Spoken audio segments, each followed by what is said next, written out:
Chapter 875. Santos wiped the sweat on his forehead and neck with a cotton towel. He couldn't help but have the urge to tear off all the clothes on his body, just like the other workers working in the incubation plant. I still can't do it, I have to pay more attention to my image, he warned himself, then picked up a glass of clear water with a small amount of salt and gulped it down.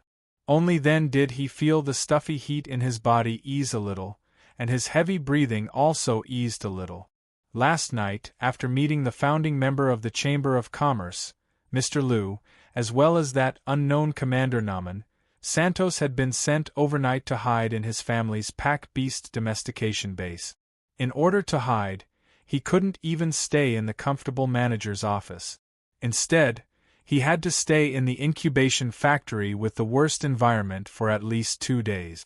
However, since this was the arrangement of the Chamber of Commerce, he naturally didn't dare to disobey. Although he grew up in luxury, because he persisted in training his body every day, Santos originally thought that this little bit of suffering wouldn't be a problem for him at all. But who would have thought that when he really entered the incubation factory, he would realize how wrong he was. It was fine for the first few hourglasses, and there was no major problem. After staying for a night, he found that he couldn't stand it anymore. He could only rely on constantly replenishing his water, then sweat and pee to resist the stuffy heat of this place. This really isn't a place for people to stay. Santos slumped on a rattan chair in an office that was temporarily opened for him. He suffered bitterly while silently calculating when he could get out. He wasn't wrong about one thing: this incubation factory was indeed not for people to stay in. The workers working in the incubation factory used a system of taking turns. Each person brought enough salt water and would only work in the factory for 2 hourglasses.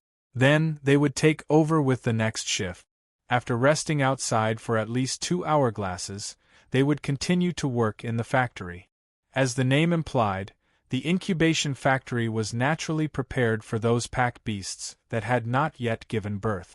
In order to increase the efficiency of the pack beast's childbirth and reduce the mortality rate during the childbirth process. After some pack beasts were conceived normally, when the fetus was basically formed, it would be artificially taken out and placed in an artificial egg sac to continue to complete the subsequent development. After these artificial egg sacs were filled with embryos, they would all be transported to the incubation plant for placement. In order to simulate the environment inside the mother's body, the temperature and humidity of the incubation room were usually much higher than normal, with the exception of some special pack animals. These were all automatically controlled by the alchemy array.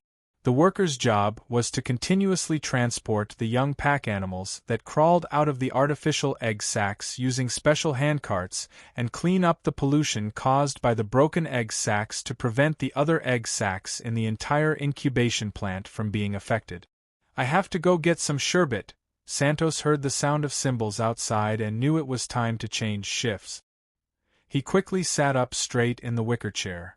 In this stuffy and hot incubation room that was like a steamer, not only did people sweat a lot and get thirsty easily, but they would also feel hungry after staying for a short while.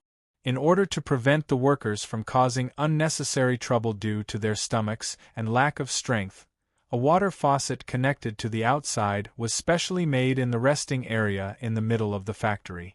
The foreman could observe the condition of their subordinates and take them to the water faucet to get some sherbet with milk and other nutrients to satisfy their hunger.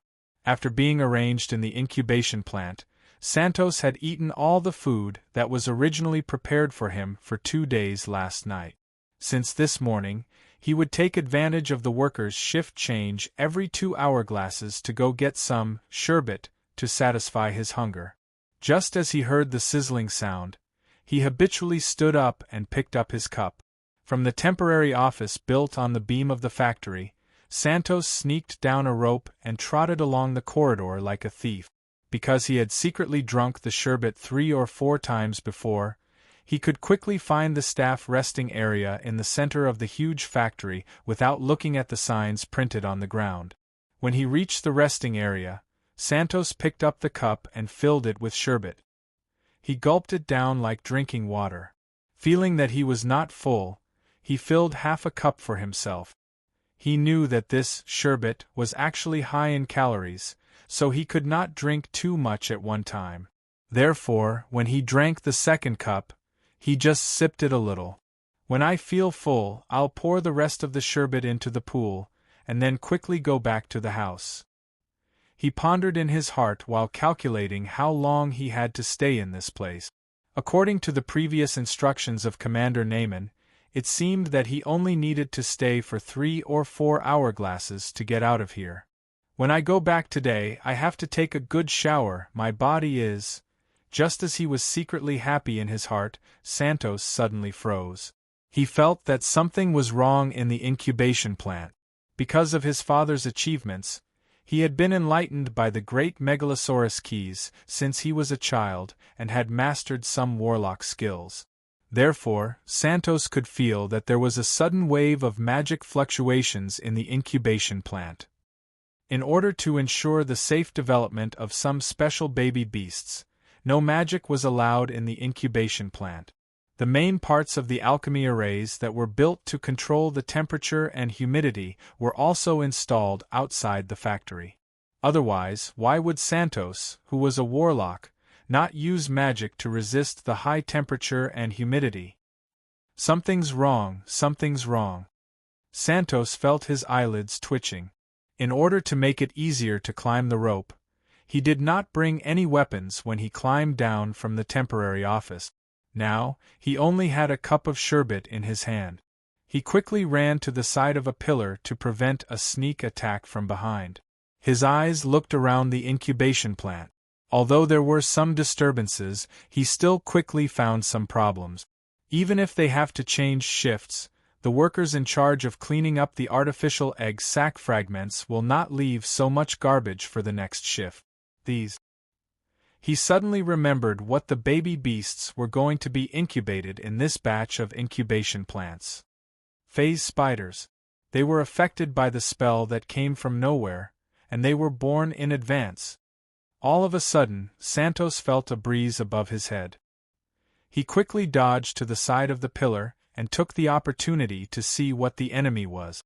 Sure enough, it was a phase spider the size of a millstone, with a black and white pattern similar to a human face on its head.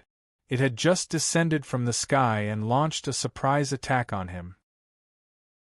Chapter 876.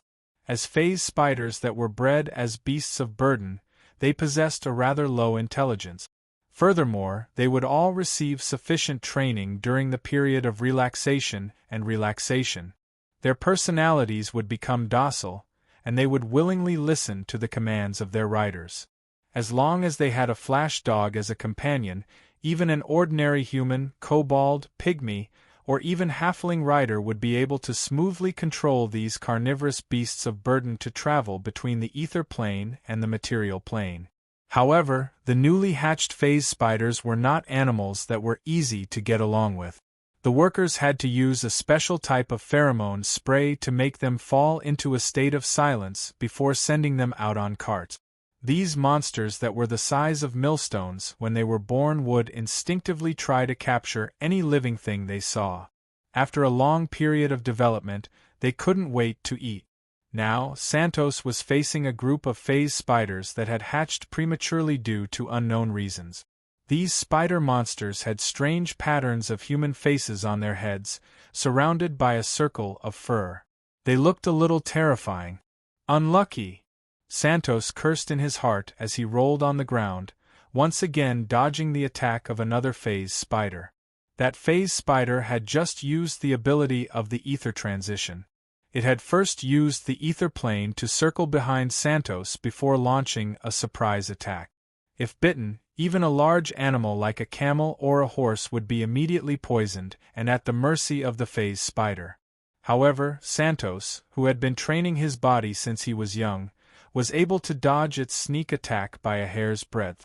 Even in the desert elf tribe that prized martial arts, This skill was enough to earn him the title of a supreme warrior. Not only that, but he also threw the ceramic cup in his hand like a cannonball toward the phase spider that had attempted to sneak an attack on him. With a dull thud, the ceramic cup shattered into 14 or 15 pieces. Not only did the phase spider become dizzy from the impact, but many of the shards had also pierced into the flesh of its head and chest. Squeak, squeak, squeak. Kiki. The phase spider let out a squeak that sounded like a little mouse.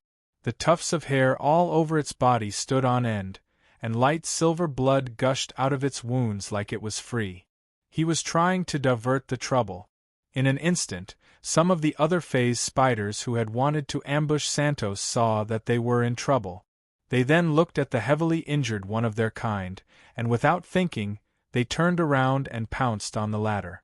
In just 2 or 3 breaths, the injured phase spider could no longer cry out. In the huge incubation plant, the sound of tearing and chewing could be heard. During this time, Santos was as agile as a monkey. Using the rope hanging from the beam of the factory, he climbed up the temporary office prepared for him. He tore off the silk robe he was wearing.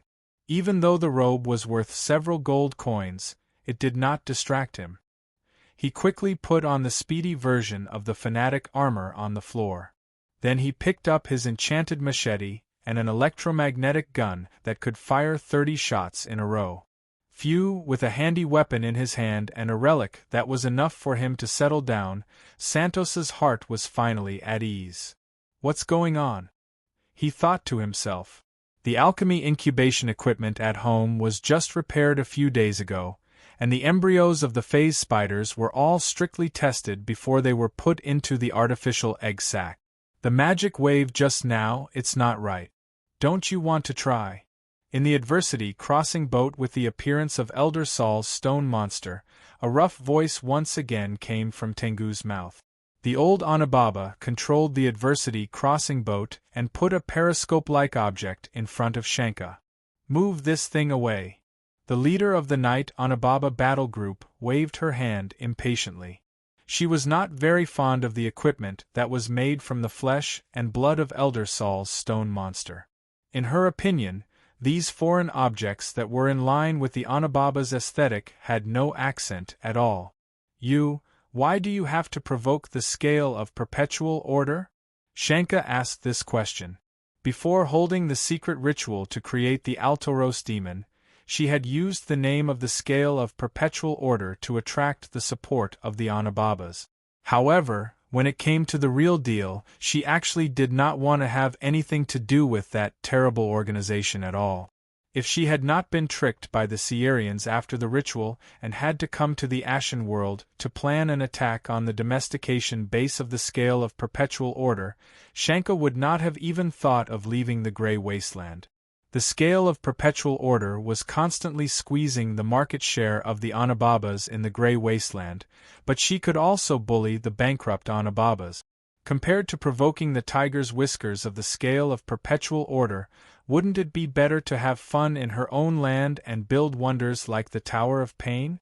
It's not me, it's you. Tengu laughed and said again, it's you who has to provoke them.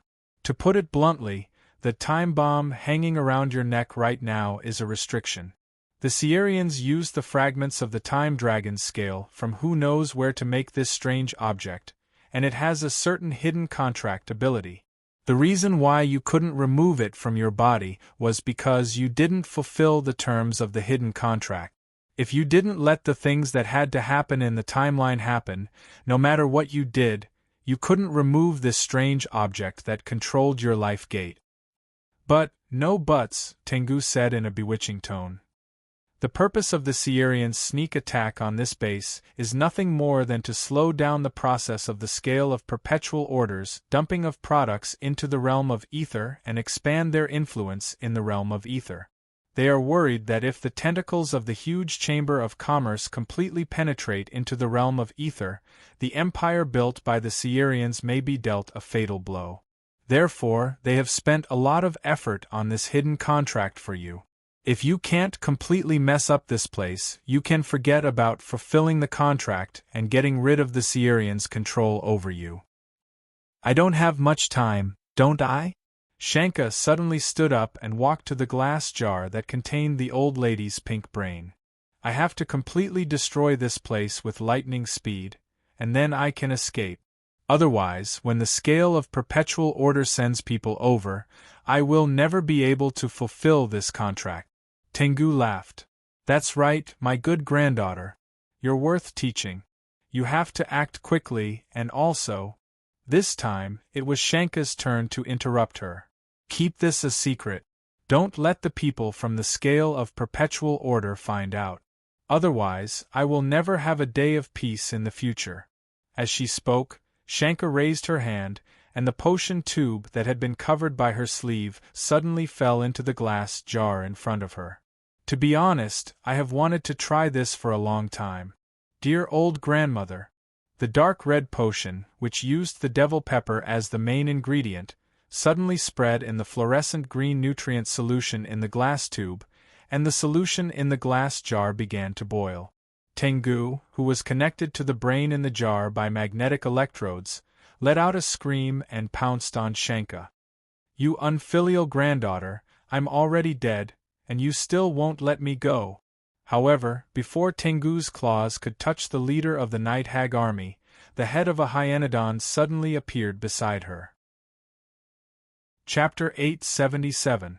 Puff, puff, puff. After a few bites, the day Tengu, which weighed more than 100 pounds, was eaten by Altoros as if it was a snack. I haven't tasted anything yet.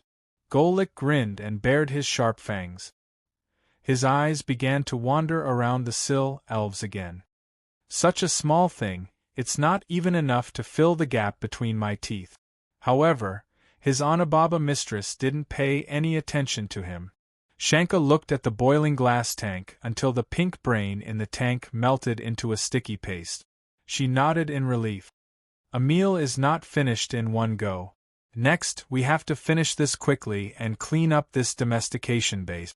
There are other snacks to eat? Your appetite is blessed. Laughing maniacally, Altoros waved his hand and opened a portal. He then stepped out of the portal. Because she had not removed the Time Dragon scale armor fragment from her body, Shanka had to stay in Eldersal's boat, who had lost his ability to move. At this time, the alarm in the incubation plant rang. Because of the use of real security during the construction of the plant, the pre-hatched phase spiders in the incubation plant could not break through the walls of the plant. They could only follow their instincts and move toward the exit. After ringing the alarm, Santos, who was wearing the fanatic armor, held his weapon and stood alone in front of the door of the incubation plant. In the face of the densely packed phase spiders, although his legs were cramping, he still gritted his teeth and did not retreat. As the descendant of the Elder of the Scales of Eternity, he was very clear about the integration of power and responsibility system pursued by the Chamber of Commerce. If he wanted to wield power and enjoy the benefits of the Chamber of Commerce, then he must bear the corresponding responsibility. This domestication base was the property of the Santos family, so he must be able to take charge of it alone. Otherwise, this industry with huge profits might be handed over to someone more suitable to manage by the Chamber of Commerce tomorrow. Of course, Santos dared to stand up against hundreds of phase spiders because he had some confidence in himself. First, these phase spiders were not fully grown yet. Although there were many of them, it was not impossible to fight them. Second, since the incubation plant had a problem, he did not need to worry about the management regulations.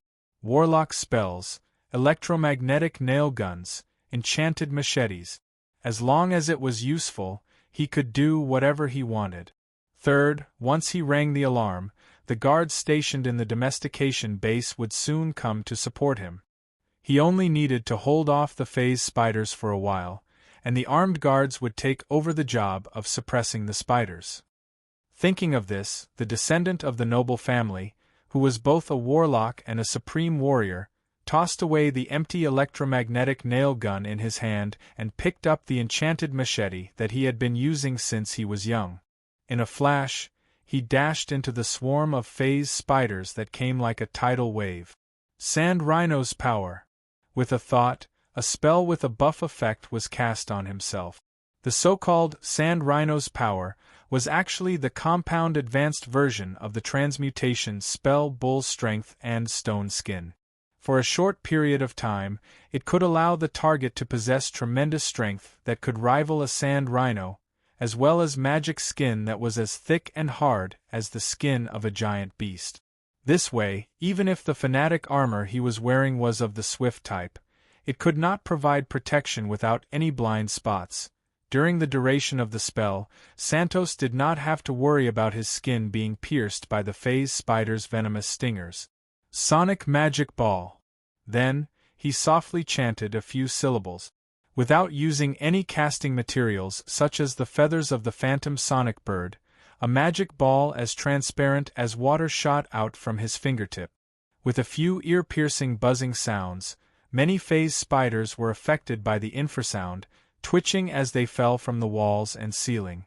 Without any hesitation, as if he was chopping meat on a chopping board, Santos brandished his scimitar that had been enhanced with the cutting-edge spell, and chopped off the heads of the phase spiders that had temporarily lost their ability to move. Pale silver blood gushed out from the wounds on the heads and chests of the monsters. More than half of the exit was covered in a layer of blood. Just like before, these newborn phase spiders did not have the concept of interdependence. Seeing that their own kind had been decapitated, the remaining phase spiders did not join forces to attack Santos. Instead, they swarmed toward the corpses of their own kind and began to feast. Seeing this, Santos hurriedly slashed apart two phase spiders that wanted to ambush him. Then, he stomped on the round abdomen of a phase spider that was too close to him and could possibly ambush him. Then, he stabbed the scimitar in his hand into the floor with a clang. His thumbs were facing each other, and his index fingers were facing each other, forming a rather complicated spellcasting gesture. Warlocks were not like mages. Although the types of spells they could use were not as varied as mages, they had the advantage of being able to cast spells easily. Generally speaking, warlocks rarely needed to use complicated spellcasting gestures, unless the effects of the spell were extraordinary. Dragon's Breath. After constructing the spell model, Santos puffed out his cheeks and blew out a stream of air. However, just as this stream of air passed through the triangular area constructed by his two palms, under the effect of the spell, this stream of air seemed to have turned into hot oil that had been ignited. The raging fire burned fiercely, forming a cone-shaped fire net that enveloped the phase spiders that were gathering around the corpses of their companions to feast. Thanks to the enlightenment that Keyes had given him when he was young, although Santos's Dragon's Breath was not a high spellcasting level, its actual power was much stronger than the Dragon's Breath of ordinary spellcasters. Most ordinary spellcasters could only simulate the Dragon's Breath of a young dragon. His Dragon's Breath was at least at the level of an adult megalosaurus or even a middle-aged megalosaurus. Whoa, charcoal-grilled spiders, crunchy. After casting the Dragon's Breath, Santos did not even have time to wipe off the sweat on his forehead. As soon as he heard the sudden teasing voice, Santos immediately grasped the hilt of the enchanted machete beside him and waved a dense wave of blade shadows. Clang, clang, clang, clang, clang. Thanks to his quick reaction, the moment the blade shadows began to circle around Santos, a dense collision sound exploded beside him. A large demon with a hunched body and a face that resembled a hyena was at this time waving four arms and constantly attacking him. One had to know that Santos' slashing skills were all learned from Blatch, an elder of the Scales of Eternity Chamber of Commerce and the #1 warrior of the Desert Elves. He had always had the reputation of wearing a sharp blade not even water can splash through, and now he had cast the spell Sand Rhino's Strength on himself. Logically speaking, a slightly weaker demon from the lower realm might not last more than 2 or 3 rounds in his hands. However, while Gol Lek was biting Santos with his 4 arms with the heads of hyenas, this demon seemed to still have some strength left. He was actually attacking and mocking Santos at the same time. So weak, but so brave. It must have been hard on you, ha ha. The other party's wolf-like voice made Santos feel extremely uncomfortable. It was as if every word he said was a sharp tooth from his mouth, constantly gnawing at his will. Gradually, Santos' arm began to ache, and his movements were not as fast as before. While he was not paying attention, a yellowish-brown color flashed in front of his eyes. One of Joel Lex's hyenas had bitten his wrist that was holding the machete. Command off. Santos was shocked and hurriedly bombarded the demon in front of him with spells. However, this spell was like a clay ox entering the sea. It did not cause any ripples at all. Joel Lex was easily immune to his spells. After all, he was once a god. Chapter 878. Grabbing Santos's lifeline, Golik did not do anything. Taking a direct hit from the noble of Spat City, who also had the ability of a dragon disciple, he captured the defenseless opponent and brought him to his mouth. It was his serious mouth. On its body that was more than 20 feet tall, its large mouth that looked like a jackal's stopped beside Santos. The saliva that flowed out from its slanted fangs fell to the ground and immediately corroded the ceramic floor of the incubation workshop, leaving small pits. It was a scary scene. Don't be afraid. You're still alive. You're useful, Golalik said with a smile. The foul smell spurted out of his mouth was like an all-pervasive maggot that went straight into the top of Santos' head, giving him a splitting headache. Then, Altoros calmed himself down and started a conversation with his ghost matriarch. Are you done on your side? The plant above is in a mess. The guards outside are blocking the gate. If you don't want to fight with them, my spell can only last for another 15 minutes. That's enough. Help me clean up, Shanka said. Golalik didn't say anything after receiving the message. He clenched his hand that looked like a hyena's skull, and his razor-sharp fangs pierced Santos' neck. Santos' face was immediately dyed green by the injected venom, and he lost consciousness completely. When the 15 minutes were up, Altoros didn't even ask anything. Instead, he turned into a strange gust of wind and drilled into the sewer of the incubation plant with his captive. At the same time, the Elder Saul's adversity crossing boat, which was over 30 m deep in the ground, suddenly ignited a turquoise flame. It was strange that in the depths of the underground where there was a lack of oxygen, this strange flame could not only ignite, but also become more and more intense. It didn't take long for the adversity crossing boat to be burned into a pile of ashes. After a while, the ashes also turned into nothingness. Bite City, the capital of the Medici Empire. Every week, Pharaoh would meet with several important ministers who were in charge of the country's affairs. Today was the usual but special day. Mako arrived at the audience hall early and waited for them to arrive. The inscription on the sundial passed 1 square, and the bronze bell outside the hall rang 4 times. More than a dozen officials wearing long robes with the emblem of the Medici family engraved with silver thread, a wide red girdle, and sandals made of leather and ice grass entered the spacious and bright hall one after another. The floor beneath their feet was covered with a brocade carpet of the same size as the one in the audience hall. Whichever official position it was, they would stand on the corresponding pattern. They were arranged in picturesque disorder, not allowing them to gather and converse with one another. Yes, everyone is here. After counting the number of people, First Elder Wang softly asked and answered his own question. With the help of the formation powered by the obsidian, his voice could be transmitted to the ears of every minister. And if those ministers wanted to report something, only Pharaoh could hear it. Moreover, there was a brazier next to Pharaoh's feet, burning with incense made of 2 incense resin.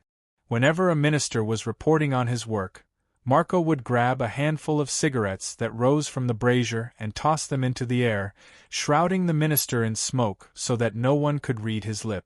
It was said that this was the method that the previous pharaoh learned from the inheritance of the Grand Vexil of the Medici Empire after the Megalosaurus Pasha got rid of his greatest enemy, the Grand Vexil of the Medici Empire for generations. However, there were many twists and turns in this matter. Although everyone had their own guesses, no one had ever said it out loud in front of the two pharaohs. Seeing that everyone was ready, Ma Ko, who was bathed in the light of the eternal blazing sun through the sky crystal, waved his hand casually. The rising smoke was like a rubber ball that had been slapped away. It shot out in all directions. All the ministers present were stunned. None of them had spoken yet. This is an urgent matter. Let's change the way we report today. Sensing their doubts, Ma Ko explained first. Then, the pharaoh pointed to the cigarettes that blocked every window in the audience hall. Everyone has to listen to the report together and discuss some solutions to the problem together. You can speak in this order. As he spoke, the pharaoh snapped his fingers. Immediately, a small hill rose from the brocade carpet beneath the feet of one of the ministers, causing that person to stand a little taller. Lord Bella, your official position is Bey. Everyone present can speak from you. Your Majesty Pharaoh, what I want to report is a letter of inquiry from the governor of Rust City. He is now suffering from the inability to contact the governor of Spat City. The official trade of agricultural products and iron products between the two cities has fallen into a difficult situation. Then, after Bella Bey finished speaking, some ministers with the official positions of Wali and Aya reported one by one. These people were all civil officials serving in Bite City. Although their highest official rank was only Bey lower than Pasha, who was equivalent to a governor of a frontier, or Khedive, who was equivalent to a governor of an overseas colony. Each of them was in charge of real affairs. They reported many things, including trade conflicts, abnormal population movements in the city, disputes between the prominent families, and other urgent matters such as the flood of the Nero River, the riots of the underground races in several Pasha territories, and the rebellion of the Wusong bandits. However, after the report, these people did not say anything more. They all found that something was wrong. Although these messy affairs seemed unrelated, when written on a piece of paper, many of the conflicts pointed to the same center, Spat City.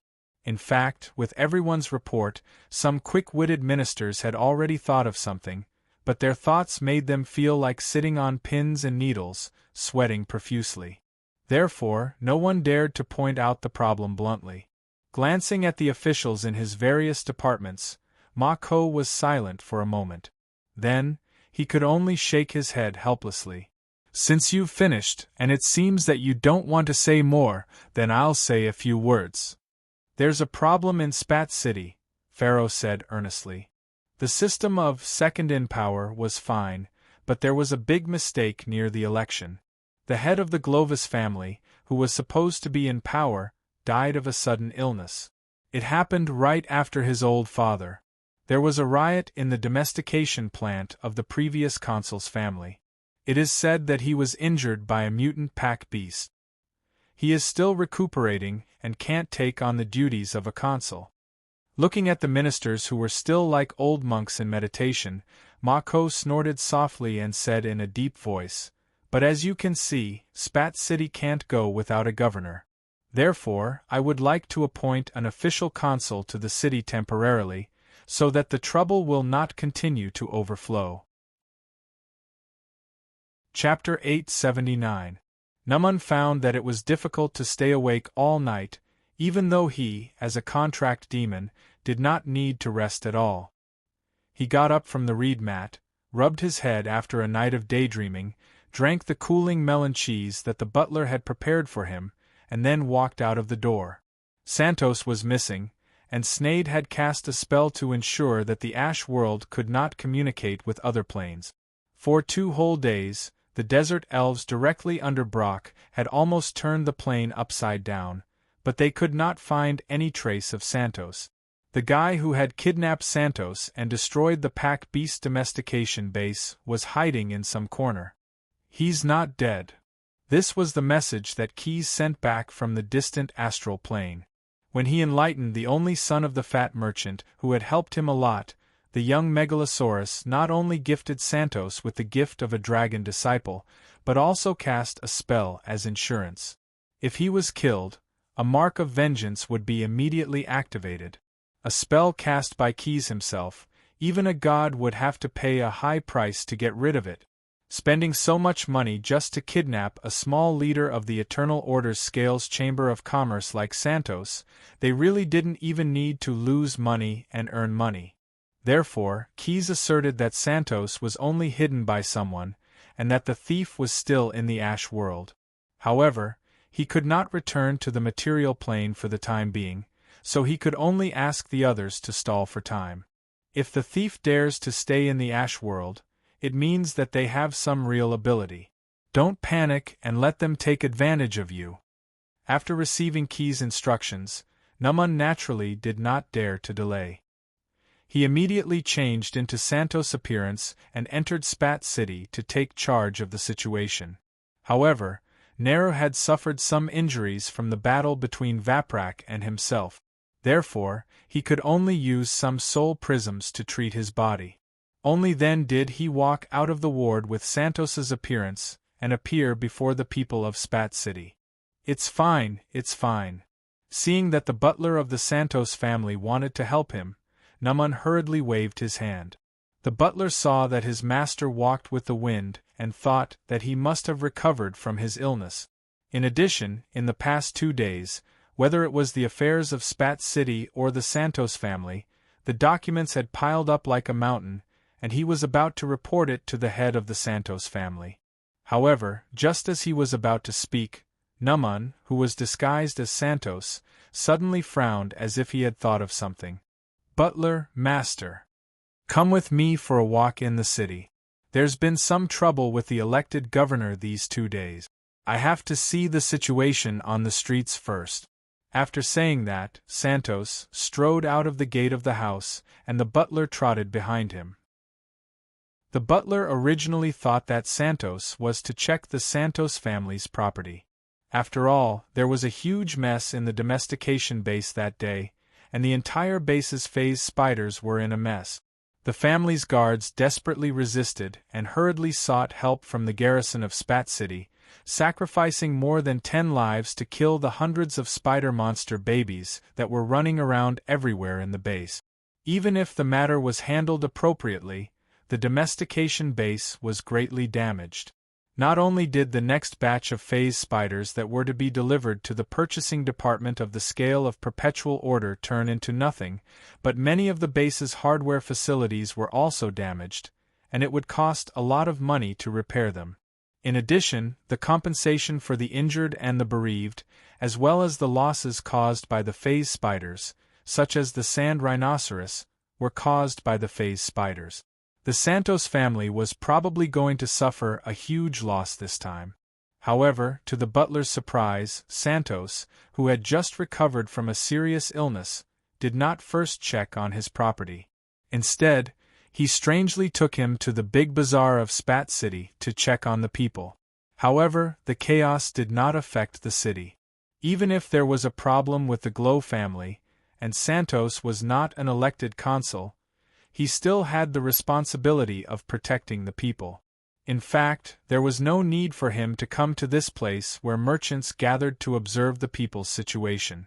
"What's wrong with the master?" Trotting behind Santos, the sweaty butler did not complain, but he was a little anxious in his heart. His family had stayed in the Santos family since he was young. From his father to him, 2 generations had served the 2 masters of the family as butlers. Therefore, he was very loyal to the Santos family. When they came to the front of the big bazaar of Spat City, Santos, who was walking in front, suddenly turned around. "Do you have a lot of questions?" Since he did not need the butler to answer, he immediately said, "But let's put them aside for now. I have my own reasons for coming here.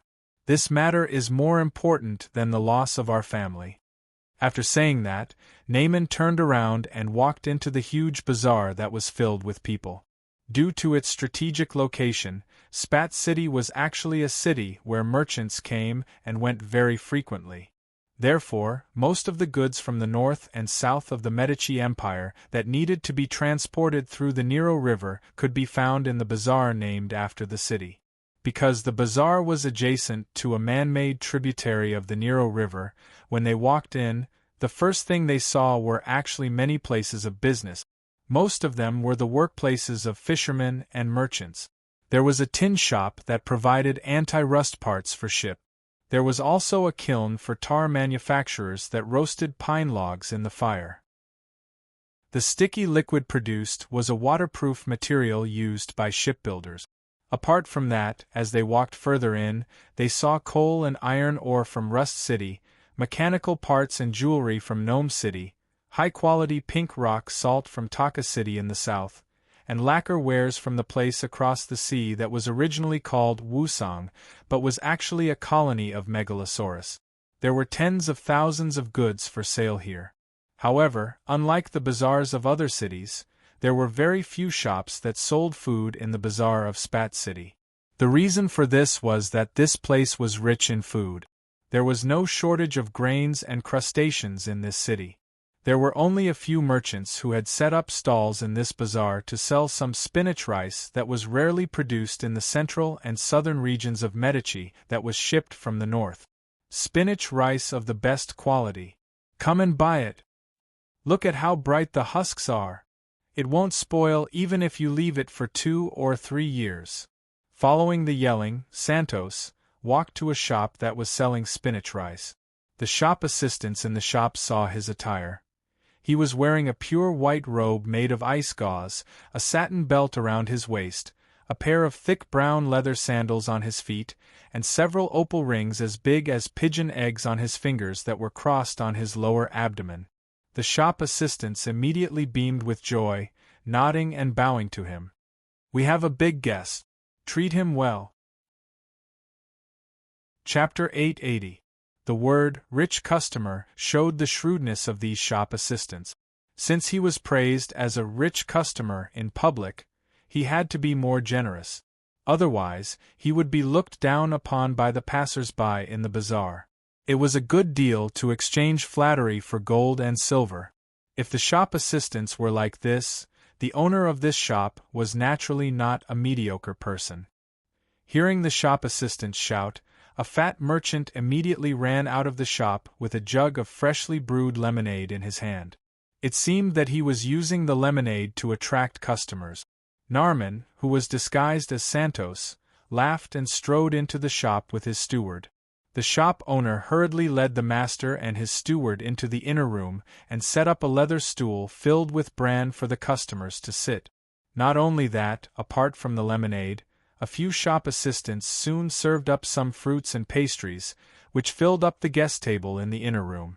"May I know what you want to buy? Not that I want to brag, but the grains of our Bellamus family are the best of the best. Even the noble families in the capital city of Bite City purchase their daily food from our family. You must be a rich person in the city. Why don't you try our thorn rice? The price is fair and the taste." "Ha ha!" Narman laughed and interrupted the shop owner's self-praise. But the shop owner was not annoyed, because Narman casually threw out a shiny golden dagger, which accurately hit the shop owner's palm.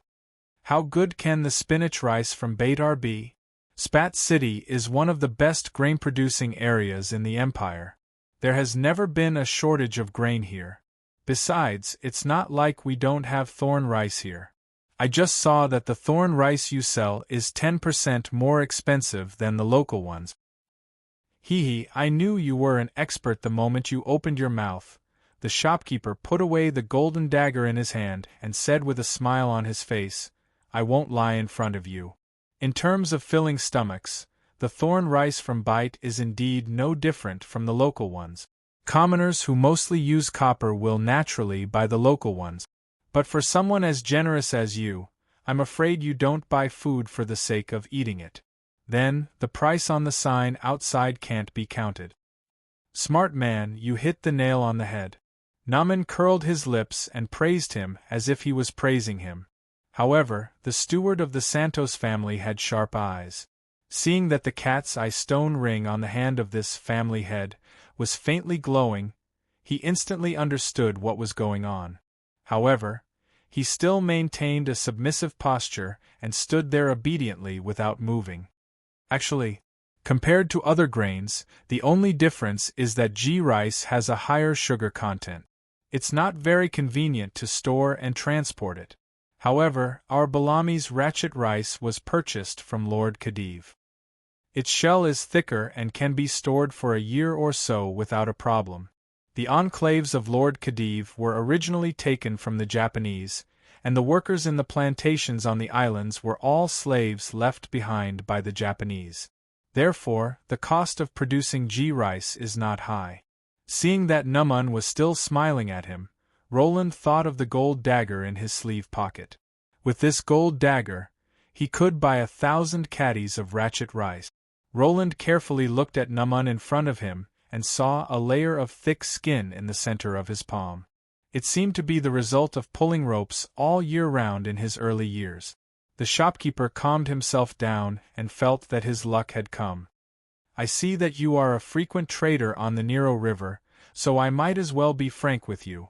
The reason why our G rice is sold at such a high price is so that customers like you can bargain with us. If you can eat 500 barrels of G rice, then the price will be 90% of Spat's G rice. If you can eat more than 2,500 barrels of G rice, Belamis is willing to let you be our regional distributor for G rice at half the market price. While revealing this information, the shop owner maintained eye contact with Numan the entire time. He was not worried that this generous guest would abandon Belamis and head north to the sea to look for the Khedive.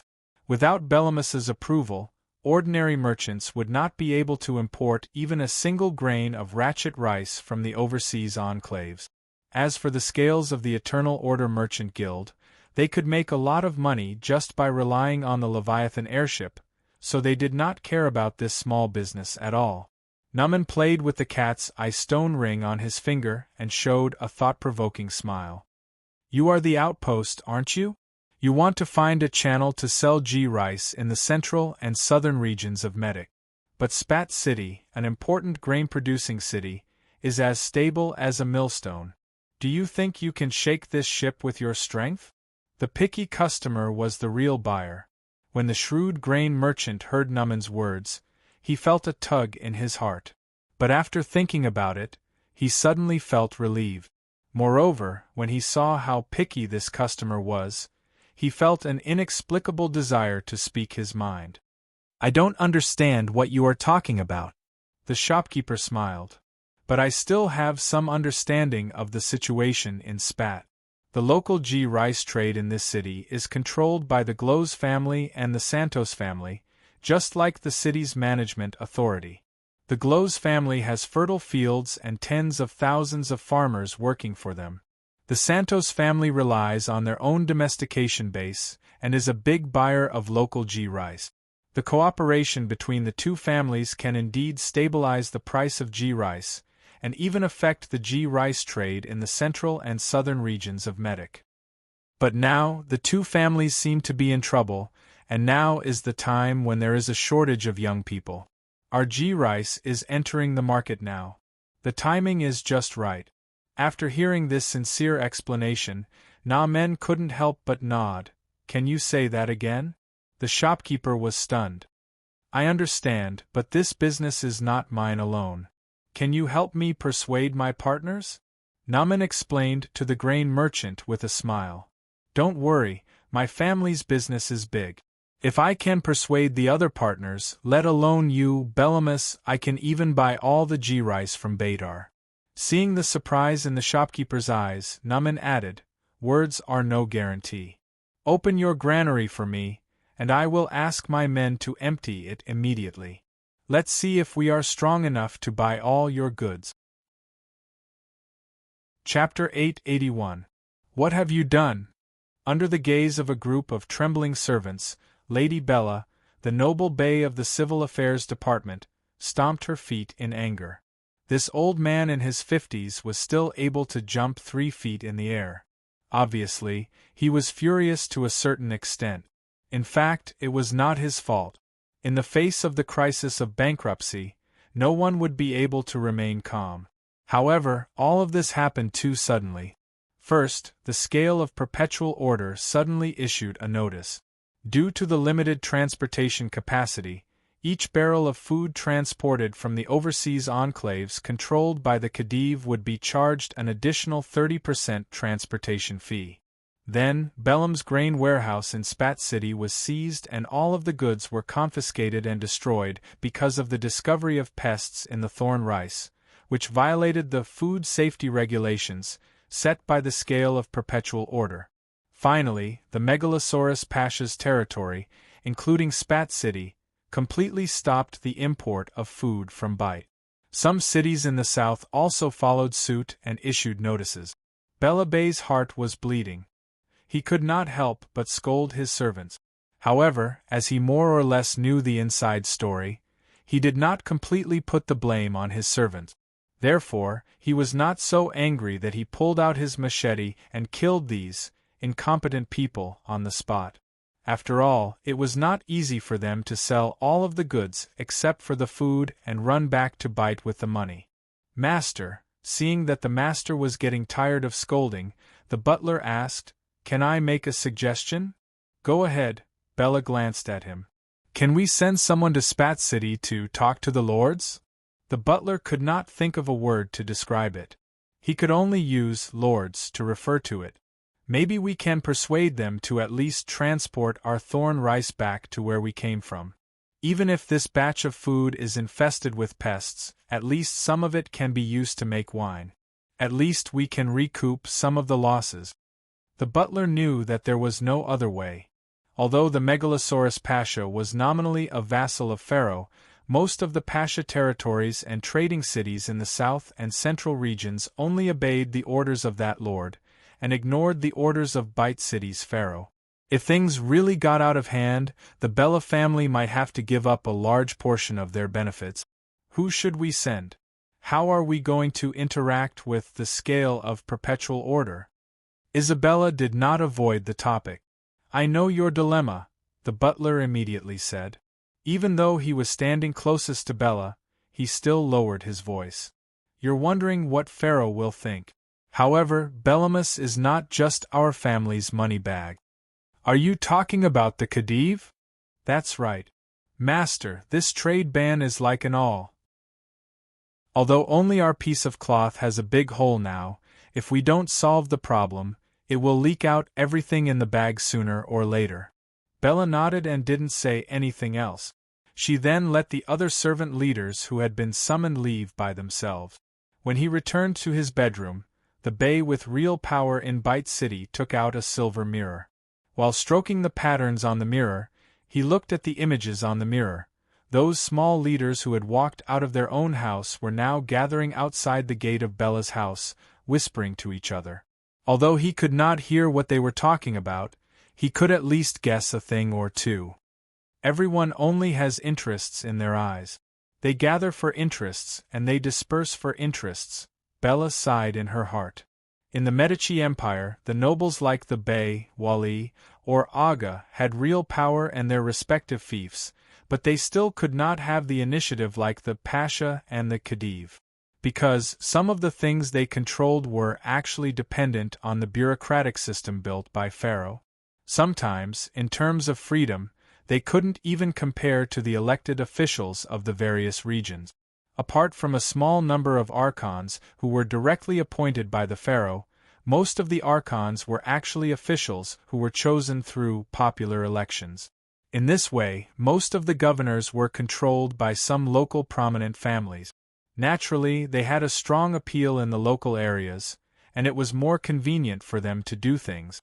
However, when managing the city, the elected governors still needed the help of the nobles appointed by Pharaoh, such as Bey, Wali, Aga, and so on. Otherwise, the city under their management would fall into chaos. Without the Bey in charge of civil affairs, the citizens would not be able to sue normally, and the city would be full of violence and injustice.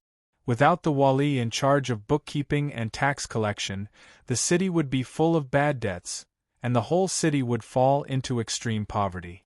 Without the Aga in charge of public security, petty theft would be rampant, and even more bandits who killed and set fires would gradually breed in the huge Medici Empire. Almost all the cities had to follow the bureaucratic system set by Pharaoh to operate normally. The only exception was the territory controlled by the Megalosaurus Pasha Keys. The reason why this territory was so special was that the rules set by the scale of perpetual order would be recognized by everyone. Those who did not accept the rules could not survive in this land. "Can't they give me a way out?" The governor, who had just arrived in Spat City, was now lying on the lap of his new wife to recover his energy. He also had a cold towel on his head.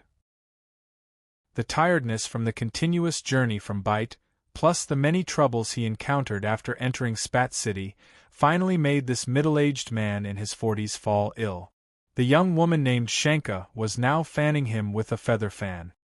Hearing her husband's words, she just pretended not to understand what he was saying. This was also in line with her current identity, a girl from a merchant family with Japanese ancestry. She grew up in the southern part of Medici and did not understand the accent of the northern province of Medici Empire. Seeing that Shanka did not respond to him, the consul named Edgar was not angry. First of all, he was infatuated with her beautiful face, otherwise he would not have married her. Second of all, he was just complaining, and it was best if no one heard him. However, lying on the bed made of brocade and rattan, his thoughts were not idle for a while. As a member of a noble family from Bite, which was not very famous, Edgar was able to be entrusted with important tasks by Pharaoh. He had relied on his own ability to get promoted time and time again. He was not only good at managing relationships but also very good at seizing opportunities. Although he complained that Pharaoh and Ma Ko put him on the volcano crater to roast him, he was actually more or less calculating in his heart. This is a dangerous place, but isn't it also a blessed place?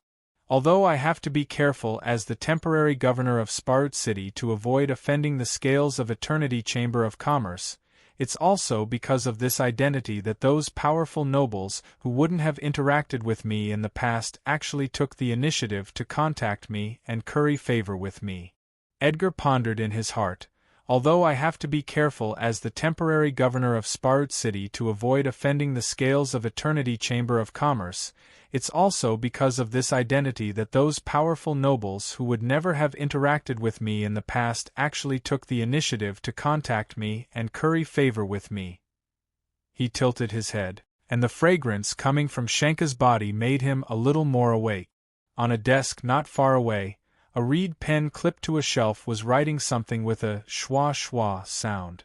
The reed pen was in pairs, and under the power of the obsidian magic bead, when one reed pen was writing, the other reed pen could also write simultaneously. The reed pen was in the hands of a Khedive. He could not make friends with such a person in the past even if he wanted to.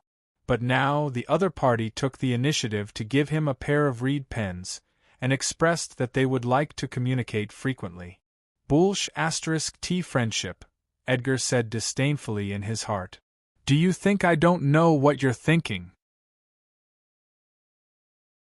Chapter 882. I Don't Care.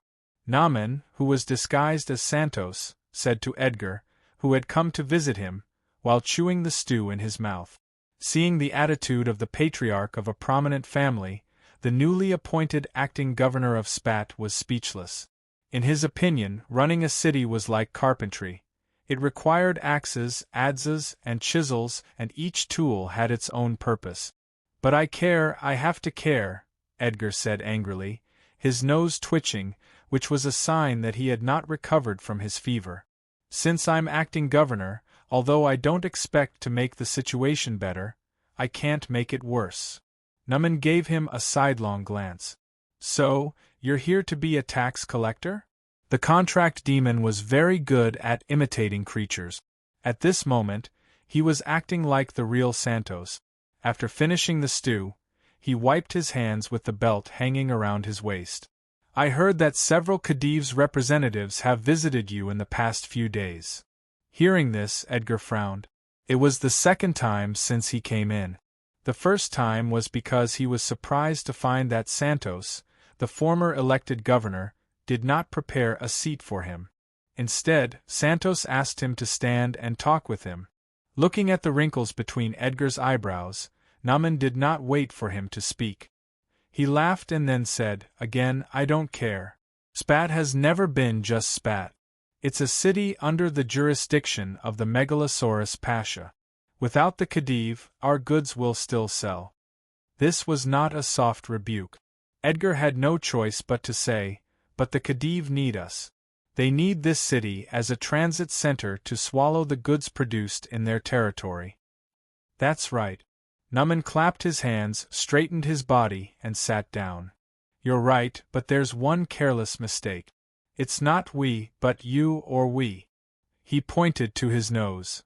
"The reason this city is called Spat is because the people who live here are Spat people, and Spat people will only help other Spat people. For the next 3 years I will also live here," Edgar said quickly, almost biting his own tongue. When the acting governor, who was appointed by Pharaoh and parachuted into Spat, left, the butler of the house immediately appeared in front of Santos. "Master," the butler bowed, "that guy is capable, but he's definitely a money grubber. He hasn't been idle since he came to our place." "Those Khedive are also restless?" "Of course. Originally, Medak didn't have any Khedive more honorable than Pasha. It's just that after the Megalosaurus Pasha destroyed Wusong, many enclaves appeared in the empire for no reason. Those islands couldn't be left unmanaged, so the last pharaoh promoted a dozen Khedive at once. The Khedive had been in business for 50 to 60 years, which was only 1 or 2 generations. Unlike the other Pasha, these Khedive didn't have to go to Bite City for the roll call every year on Opat Festival. Many of them hadn't returned to Bite for years. Although they're all Khedive of the Medici Empire in name, they have the same authority as Pharaoh in the land they manage. Naman, who was disguised as Santos, glanced at the butler. Driving the tiger to devour the wolf, the contract demon thought to himself. When it came to manipulating people's minds, how could a mere mortal compare to a demon who was born to do this? In an instant, his heart was like a mirror. "I don't know if it's the last pharaoh or the current Mako who made this arrangement. I know." To the butler of Santos, Naman didn't use words like, "I don't care," to interrupt. After all, the people standing behind him were the nominal lords of Pharaoh and Megalosaurus Keys. Rashly becoming enemies with them might have an impact on a long-term plan that Keys had once made. It should be known that the Ash World was an extremely rare land abandoned by the gods in the multiverse. It was such an ordinary-looking plane, but it was actually able to isolate itself from the prying eyes and covetous eyes of all the gods, just like the world-famous Sigil City. Keys didn't doubt that there must be a huge secret that was enough to shake the heavens and the earth. After annihilating the Great Vexer, the young blue dragon only learned a corner of the various secrets of the Ash World, and there were still a lot of things waiting for him to discover. If it weren't for the opportunity related to the growth of his age, Keys would have already thought of returning to the Ash World to explore it. It was precisely because of this that the scales of eternal order was not well known in the Ash World. Although many people in the Ash World also felt that this was a large interdimensional chamber of commerce with considerable power, in fact, the glorious deeds of slaughtering gods and initiating a war of extermination had almost never spread to this world. Most people in this world only felt that the establishment of the scale of eternal order by Megalosaurus Pasha was nothing more than the nature of Megalosaurus' love for wealth in its bloodline, making a fortune in silence. As for how the scale of eternal order should develop in the Ash World, Keys only made this one rule. Moreover, in the past 50 years, except for the Neon Empire when he returned from the Second Blood War, the scale of eternal order had not used an army in the Ash World for a long time. The Neon Empire's territory was far away on the other side of the ocean, and the Nomote province, which was known as the Megalosaurus Pasha's territory, happened to be in the hinterland of the Medici Empire, so there was almost no territorial friction. Therefore, in the past few decades, when the various Khedive flourished, although there were even armed conflicts between each other and the cities of the Medici Empire, they did not directly clash with the scale of eternal order. In terms of trade, the scale of eternal order, other than high-end weapons and equipment, which were almost never exposed in the Ash world, other products, including large-scale production tools, were not hidden from the Khedive territories. If they wanted to buy, they could buy. If they could not afford to buy, they could use the method of leasing to obtain the right to use the products in advance. Therefore, the relationship between the two parties was quite good. Originally, I banned the food goods, the purpose of which was to disrupt the plans of Mako, the pharaoh. But who would have thought that in the end, it would stir up a pool of muddy water and blow up so many ambitious Khedive? After dismissing the butler, Numan immediately fell into deep thought. Through the transmission of the Firmindis, the ghost face fish, and the Leviathan behemoths, his thoughts were soon connected to an incomparably huge figure in the depths of the boundless universe. After understanding the situation in the Ash world, the young blue dragon also began to think, but he immediately made a plan. Things are getting more and more interesting, but after all, you are not the real Santos. Find him, the guy who caused all the chaos but did not originally belong to this world, who makes me feel that he is a threat. As for the others, they are just a bunch of small fries. Chapter 883. That night, it rained in Sparut, but by the time the sun rose, the sky was as clear as still water. The chimneys in the workshops in the city spewed smoke straight into the windless sky, and the wet ceiling shone with silver light at sunrise. Although it was still early, the crowd had already moved along the fixed roads in the city. They either gathered in the inner city to work in the factories, or took the beast carriages out of the city to work in the fields. Not long after, the peddlers, merchants, and boatmen and sailors who made a living at the river port all walked out of their houses to start their work for the day. They went to bed later, so naturally they woke up later. The screams of the mackerels, the hammers and nails, the murmurs of the crowd, the creaking of the boats on the water, all kinds of sounds began to ring in the city, and the whole city gradually became more lively. What a beautiful city! Standing on the balcony of her house, overlooking Spat from the top of her 6-story apartment, Shanka could not help but exclaim, "The wealth of this plain is incredible! If you don't show your forked tongue when you speak, it will sound more convincing." The one who spoke was an old dog. It was squatting beside the shelf in the inner room of the balcony. At this moment, it was chewing and swallowing a large piece of bloody steak. The food was placed in a wooden bowl made of cherry wood, and the side of the bowl was inlaid with patterns of silver flowers. If this bowl was for humans, it would not be too extravagant, given the status of the master of the house, Edgar, as the acting consul of the society. However, to be honest, it was a little unreasonable to use such an expensive thing as a dog bowl. Nevertheless, Golik still felt that it was being looked down upon. It used to be a barbaric and fierce god. Although it was indeed a bit down and out, it eventually transformed into the powerful Altoros demon. Even if it was made of pure gold, it would still be blasphemy. After all, a dog bowl was a dog bowl.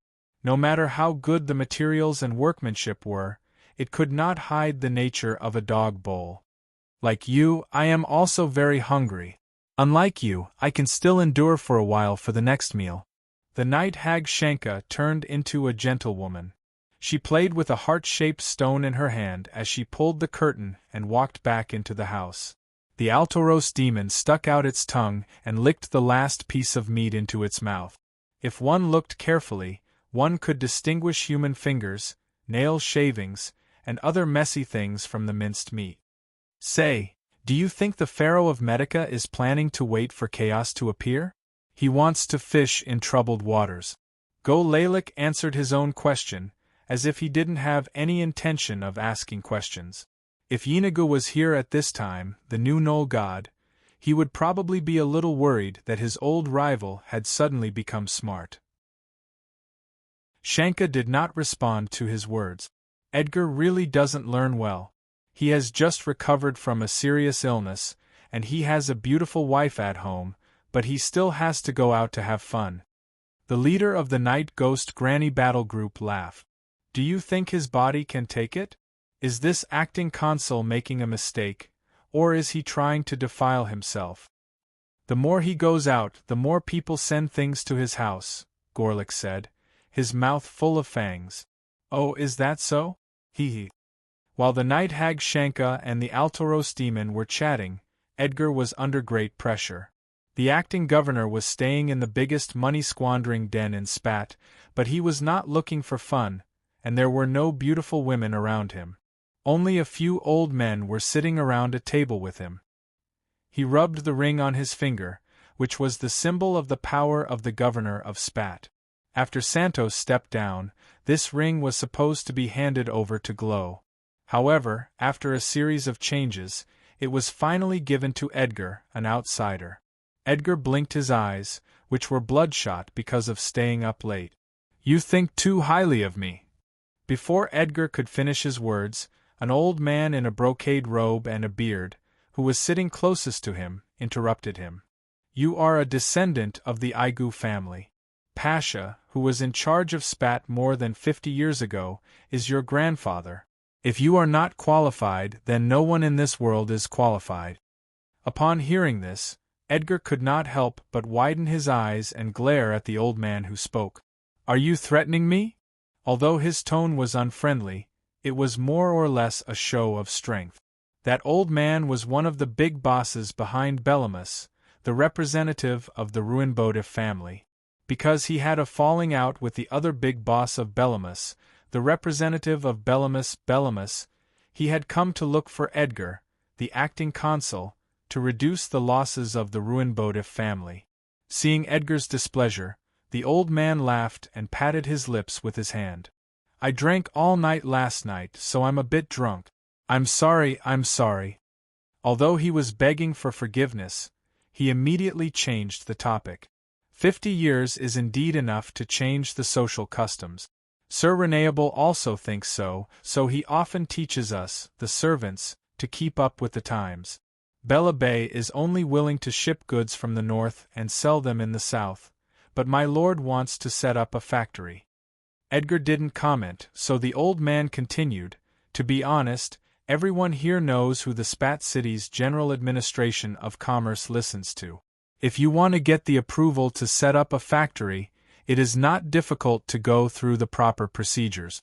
But the difficult part is that after the factory is set up, we, as outsiders, cannot compete with the local nobles. We invited you here yesterday for no other reason than to take advantage of the shade under your big tree. Everyone here also wants to form a trade union and elect you as our leader. As he spoke, the old man took out a papyrus book that was emitting magic waves.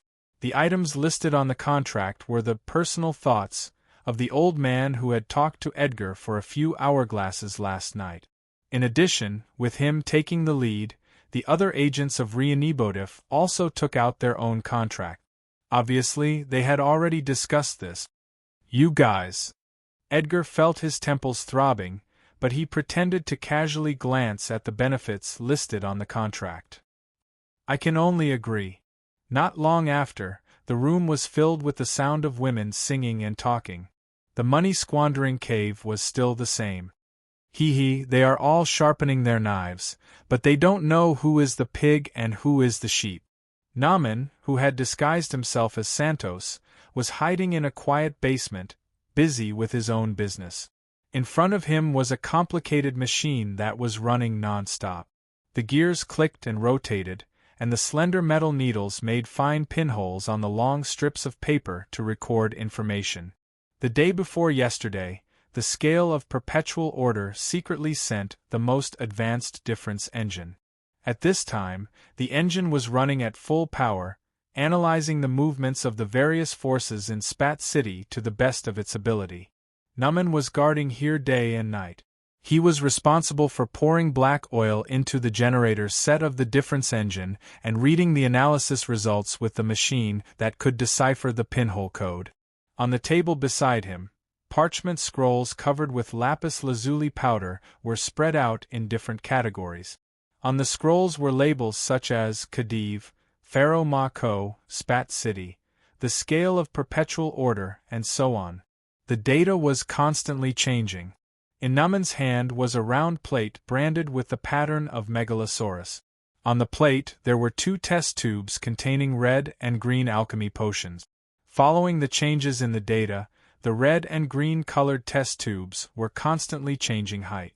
Although the height of the solution in the red test tube was always higher than the green one, which meant that in the game of Spat City, the Scale of Perpetual Order would definitely be the final winner, Numan did not feel relieved. Because there were 15 small gears engraved with 10 numbers from 0 to 9. As the results of the difference engine were being read, the gears automatically rotated to show the amount of cost or loss. Someone wants to flip the table. If we don't use force to stop it, the loss is unavoidable, Numan thought. He had already calculated more than 300 solutions using the difference engine. But no matter which solution he adopted, the Scale of Perpetual Order would at least lose hundreds of thousands of gold Drogo coins. One had to know that the taxes collected by the city of Sparut only amounted to about 20,000 gold Drogon a year. Quest put him in charge of handling the affairs here. Although he only said, "handle it properly," Numan couldn't figure out the extent of "handle it properly." If they did not use force to quell the chaos, it would more or less cause a certain amount of loss. But if this loss caused the city to face decadence for more than 10 years, it would not be considered appropriate. Master just moves his mouth, but the servant runs his legs, Numan muttered softly. But he immediately shut his mouth. The difference engine in front of him was a strange object. It only relied on its calculation ability to suppress prophecy spells. It was best at analyzing all kinds of information. Just now, because of Numan's complaint, the difference engine included his uneasiness, which led to some changes in the data that was read out. The numbers that represented the loss and cost jumped up by a few places. When Numan calmed down, the data returned to normal. Suddenly, a copper pipe on the table next to his hand started ringing. Numan quickly reached out and caught the sound-transmitting lizard that jumped out of the copper pipe. He took a piece of dried meat from a small plate on the table and fed it to the lizard. After swallowing the dried meat into its stomach, the sound-transmitting lizard spat out a small brass marble from its throat. Numan looked at the words, "Gold Squandering Den," engraved on the copper marble. Then, he touched the back of the sound-transmitting lizard, massaged it twice, and stuffed it back into the copper pipe on the table. Then, he picked up the copper marble spat out by the sound-transmitting lizard and threw it into a funnel-shaped opening on the difference engine. As the copper marble fell into the hole, the paper tape outside the difference engine began to spray out crazily. Numan quickly read the pinhole data on it. He held the disc tightly in his hand, and the gears on it began to rotate.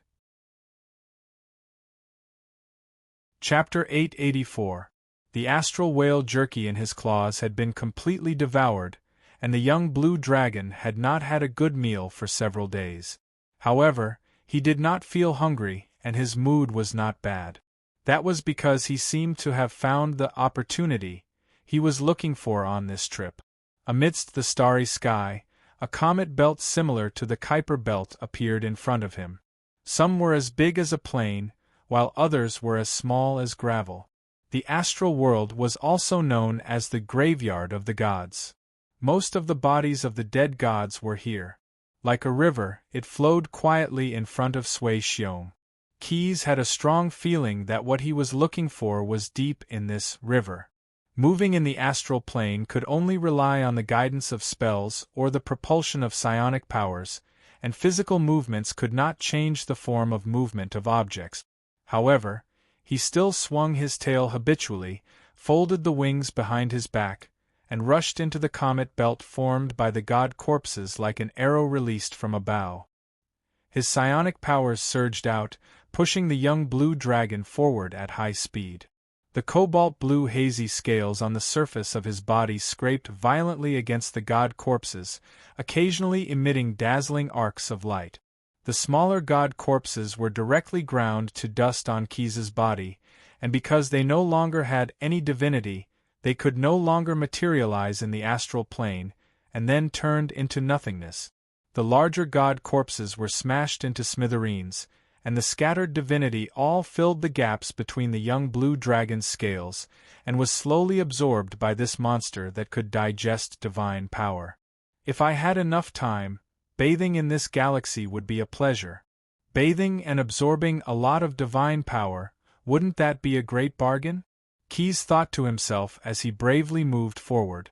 Still, he wasn't held back by such petty profit.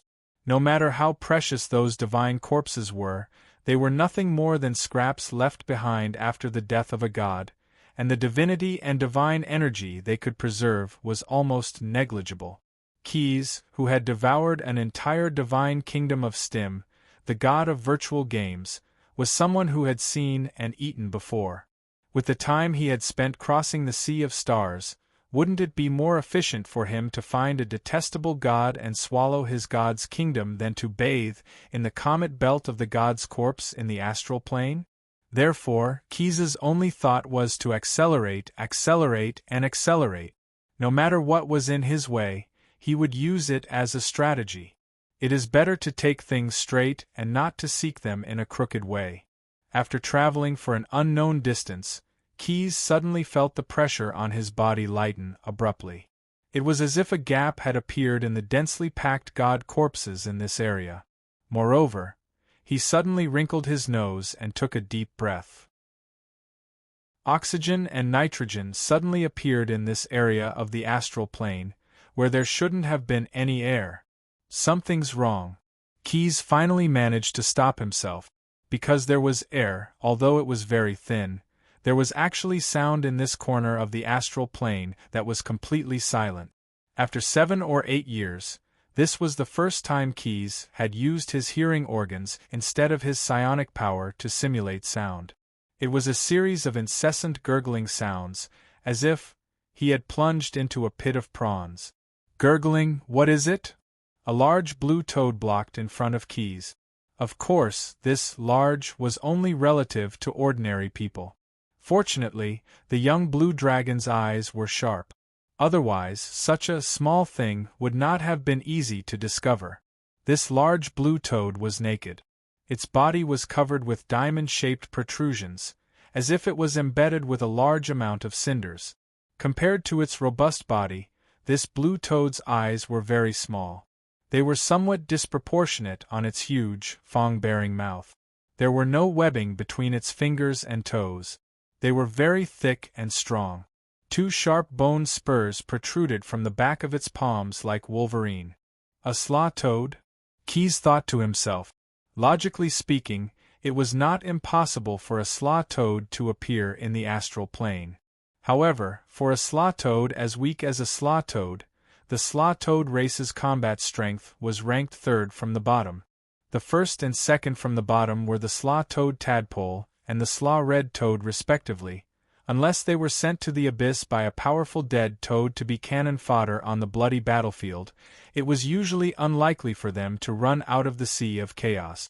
Therefore, when Keys saw a slaw toad, he was more or less puzzled. However, when the slaw toad saw that Keys was ignoring it, it became unforgiving. This slaw toad swam through the air like it was paddling water.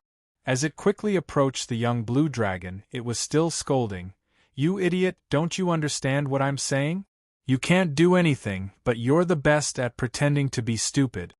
Keys was speechless. The young blue dragon blew out a gust of air and directly blew this unruly fellow 2 miles away.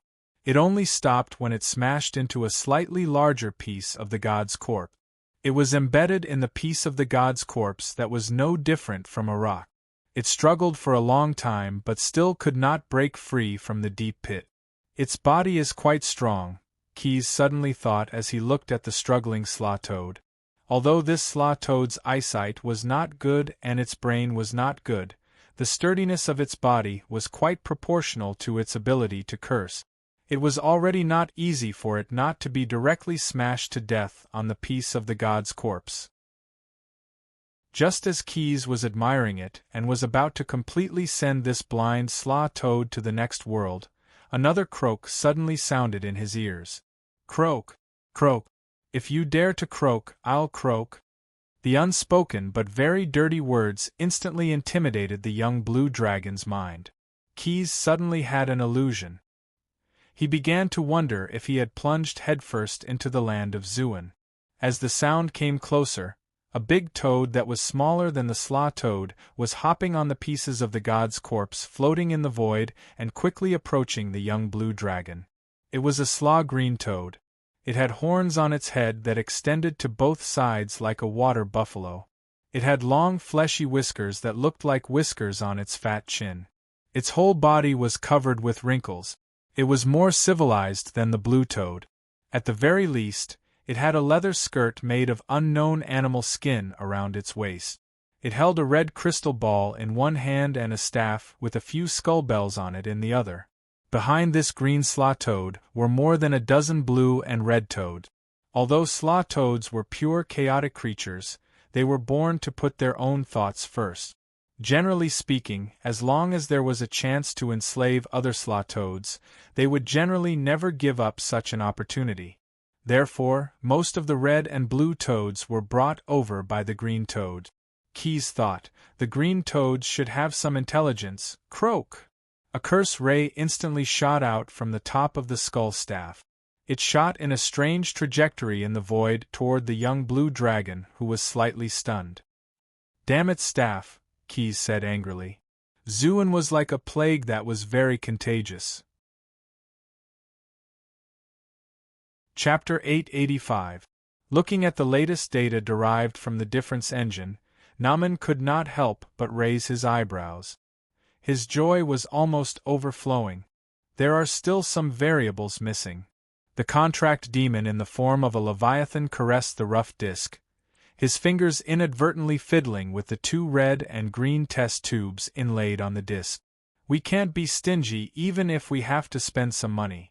Thinking of this, he immediately pulled some blank paper tape, bent over the table, and wrote some words. Then, he gently rubbed the paper tape a few times, and the paper tape turned into copper balls of the same size. Picking up a small wooden mallet, he rhythmically knocked the brass pipe parallel to the table a few times, and the runes branded on the pipe wall shone with a pale red light. Not long after, a few sound transmission lizards crawled out one by one and lined up on the table, like soldiers waiting for inspection. Naman pinched their backs, and the back of each sound transmission lizard showed a number painted with fluorescent powder. He fed them the copper balls according to the number in his hand. Soon, the sound transmission lizards that swallowed the copper balls all disappeared, and the whole secret room was only left with the click-click sound of the difference engine's gears and the click sound of the steel needle piercing the paper tape. Desert Elves' Sacred Mountain, Washigu. When a few Desert Elven supreme warriors wearing classic robes and fanatic chainmail came to the gate of Zakmar's camp, the ordinary members of the Desert Elven clans who were preparing for the hero ceremony were still busy setting up the necessary props for the hero ceremony. The orc Fazak, the special envoy of the scale of perpetual order, was standing on the wall of the camp without saying a word, looking at the rectangular military tents inside and outside the wall. During this time, he did not see any show-off or celebration, only the busy scene in front of him, like worker ants building a nest. It's a little less than I expected. His deputy and son, Marsh, were staring angrily in front. Morning frost descended, covering the nearby hills and valleys. Fazak put his rough palm on the battlements, feeling the stone that had experienced the vicissitudes of life. The wall was built by the people of the scale of perpetual order 50 years ago by cutting rocks from Washigu to educate the people of the Desert Elves who lived in the land. In the past, the Desert Elves liked to praise the dead and say goodbye to them. But now they are praising the living and paying tribute to the heroes. He would not give up any opportunity to educate the heir of the family. Our Fezzik family is the same. There's no need to beg for mercy from the various gods and devils. Just take whatever you want.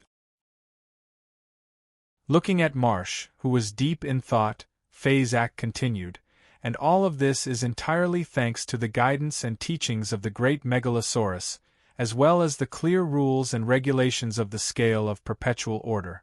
You haven't experienced the baptism of the purgatory blood war, so you can't understand how difficult it was for us to survive. However, in this world, difficulties and opportunities often depended on each other. Challenges that could not be encountered in Ramses King's Landing City might be easily encountered in the Ash world. This is your opportunity. You have to be aware of it and grasp it firmly. After saying this, Fezak did not say anything else. He turned his head and walked down the wall to inspect the construction of the training ground. Every 3 years, a grand gathering would be held in the Kimmer camp at the foot of the holy mountain, Washigu. The various desert elves of the Ash world would send their supreme warriors to compete here.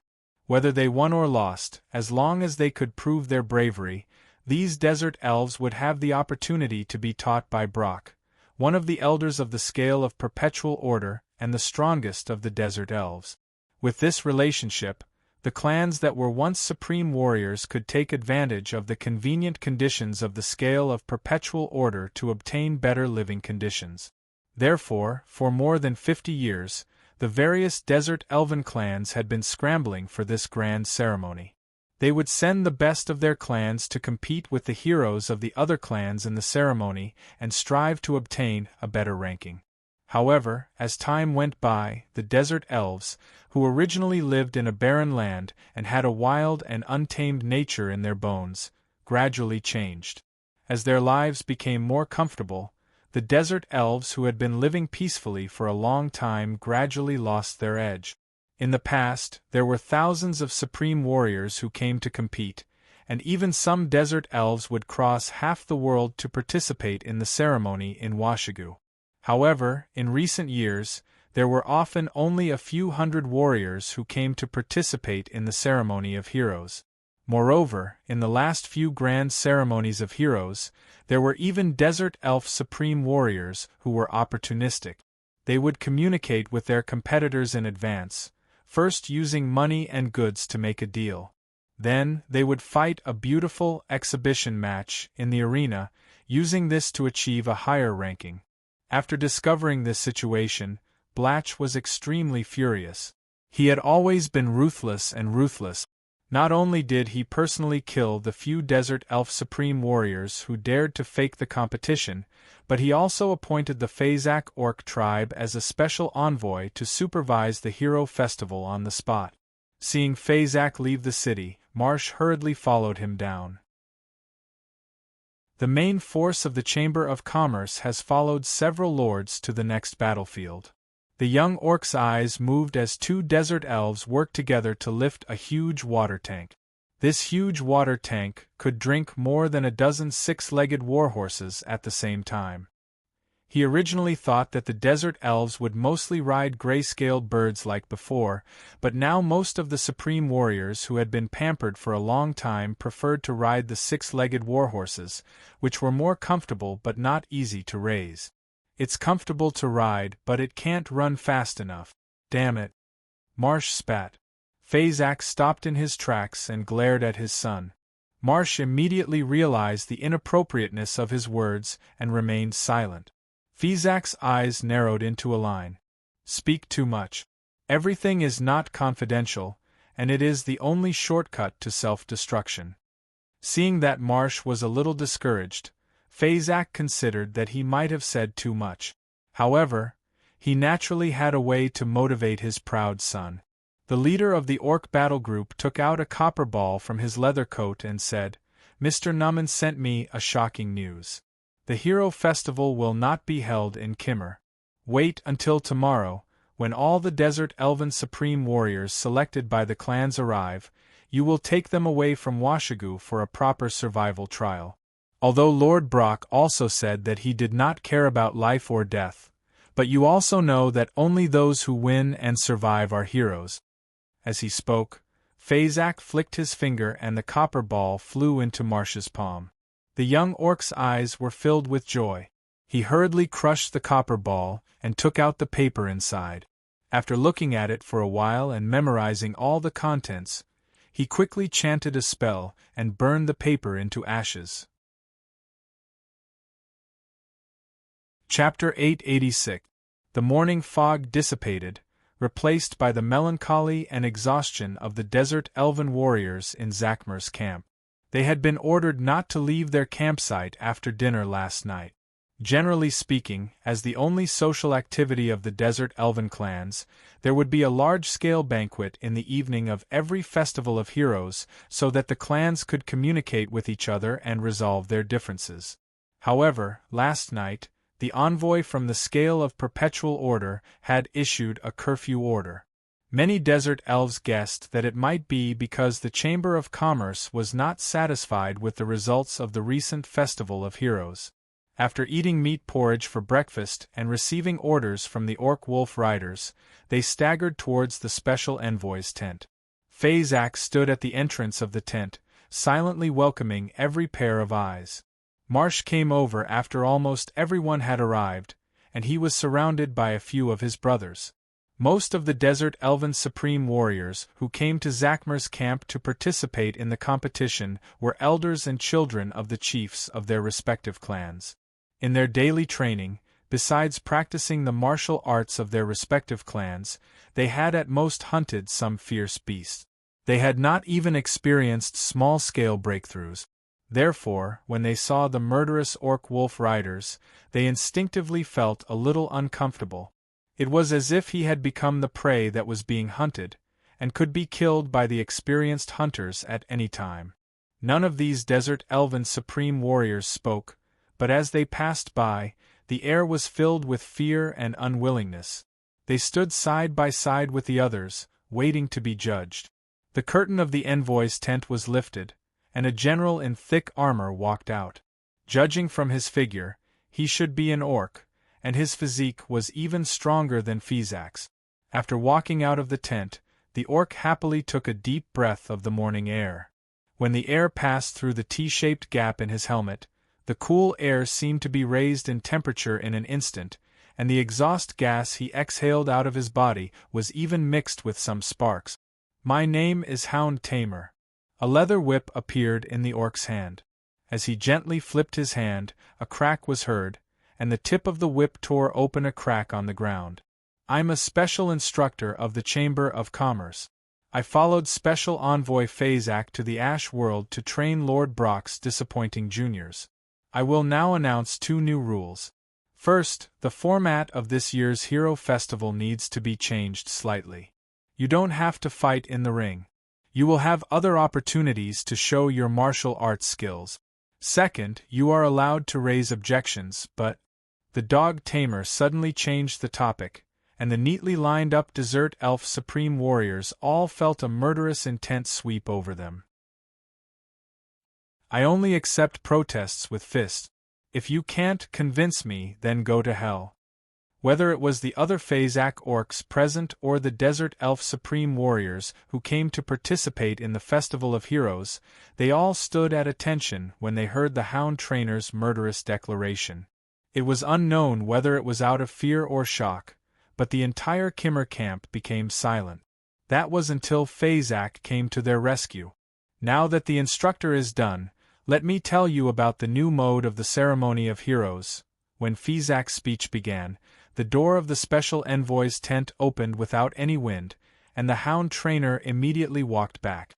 As if he didn't see the flickering colors in the desert elf's eyes, Fazak explained one by one what the new mode of the Ceremony of Heroes was. Everyone gradually understood that not only this ceremony, but there would also be no more fighting in the ring in the future. Instead, they would go to a hunting mode.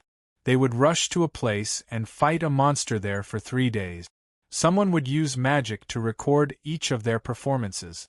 After the hunt was over, they would give a corresponding evaluation based on their performance. Marsh stepped forward. Except for what the prey was, Fazak had finished explaining all the details of the new mode of the Ceremony of Heroes. He pointed to his son and said to the desert elves, "He is responsible for following you and recording your performance. But you won't see him. And if he is in danger, he doesn't need your help. If he can't survive, it's his own fault.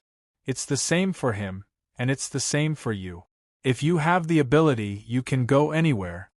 When Eternal Blaze began to climb to the top of Washigu, the desert elves, who were ready to go, all gathered together.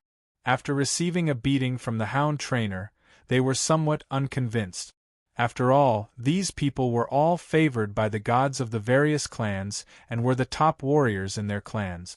Even now, the title of Supreme Warrior was not like before, where they had to use the tip of a spear to skewer the heads of 10 warriors of the enemy clans in front of their own home to justify their title. But these desert elf supreme warriors believed that they had no problem killing a monster to prove themselves. They weren't pushovers either. Unlike the desert elves who wore berserker chain armor and carried 1 or 2 weapons, Marsh only carried a small bag and came to the front of Kimmer camp. He did not ride a 6-legged warhorse but only led a gray-scaled bird. The desert elf supreme warriors looked at his mount, and many of them curled their lips rather imperceptibly. While the gray-scaled bird was easy to raise and could travel long distances better than the 6-legged warhorse, this kind of mount was not only very bumpy but also limited in its ability to carry weight.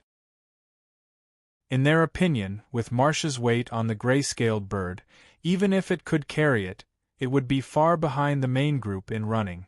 That's it? He couldn't even catch up with the main group.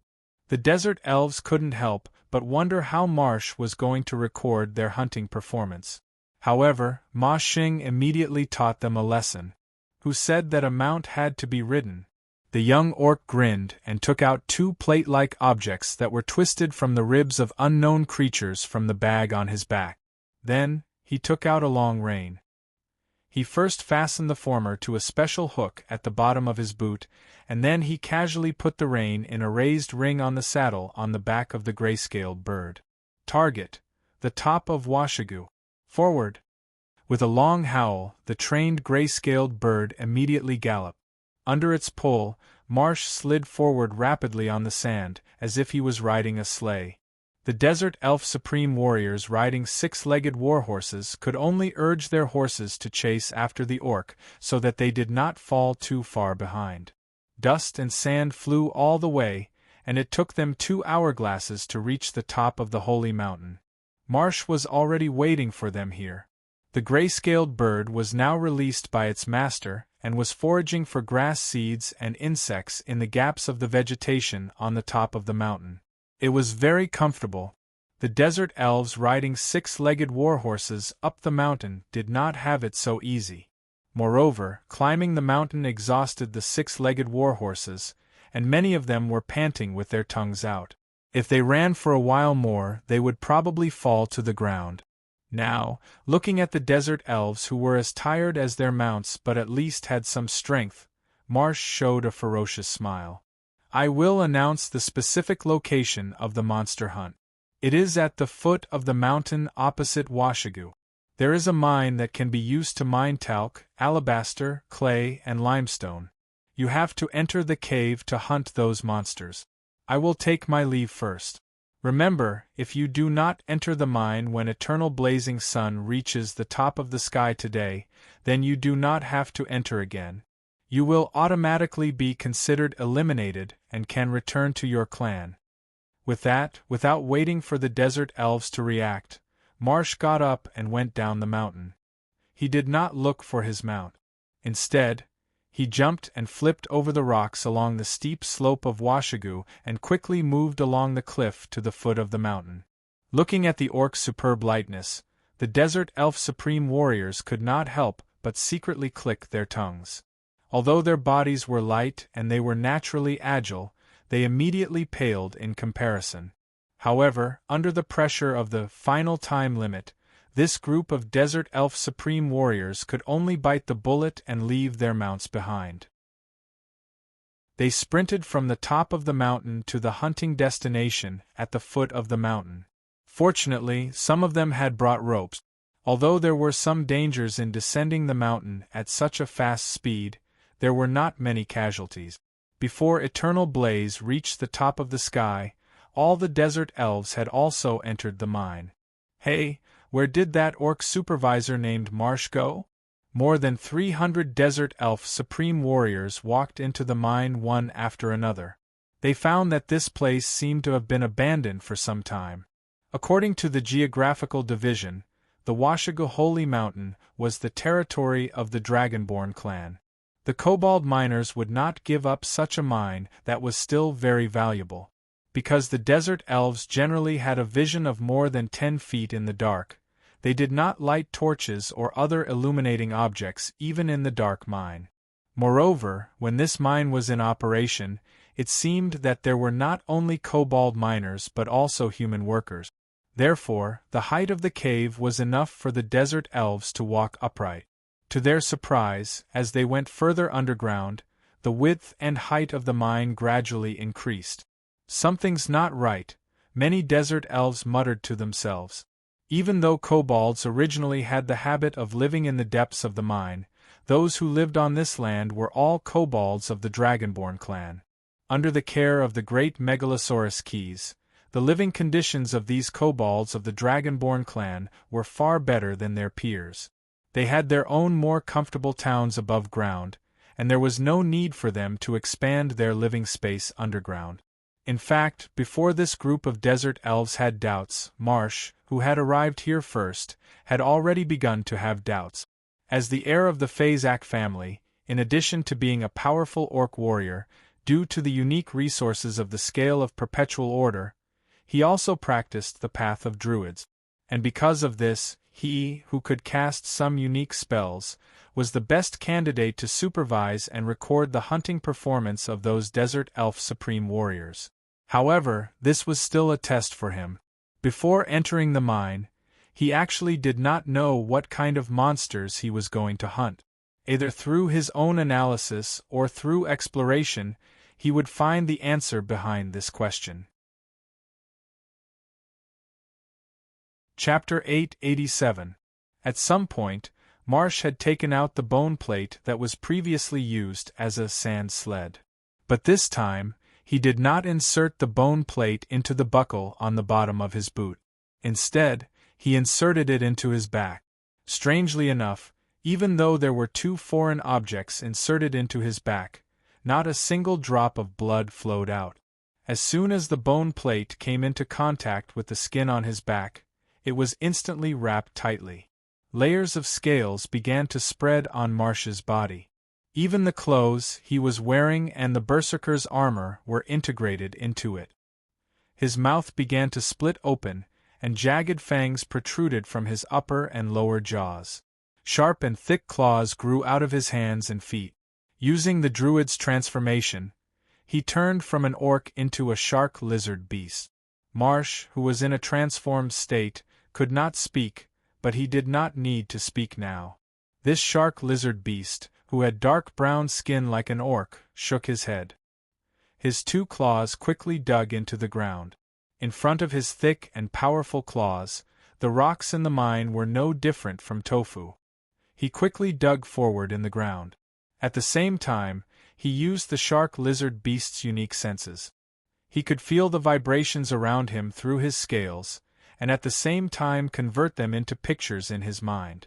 In addition, Marsh, who had transformed into a shark lizard beast, would not get lost in between the rock strata. It was really convenient to explore the underground world. After digging more than 600 yards underground, he had almost reached the deepest part of the Dragon Clan's kobolds' mining stone. While digging, Marsh could tell from his touch that this was a vein of thick alabaster ore. It was reasonable to say that the kobold miners would absolutely not give up on such a rich mine. They must have encountered an unsolvable danger, Marsh thought. After continuing to dig deeper into the ground for a while, Marsh suddenly felt some unusual movement. He abruptly stopped his furious digging. Instead, he used a gentle method like a machine to move towards that place in a swimming posture.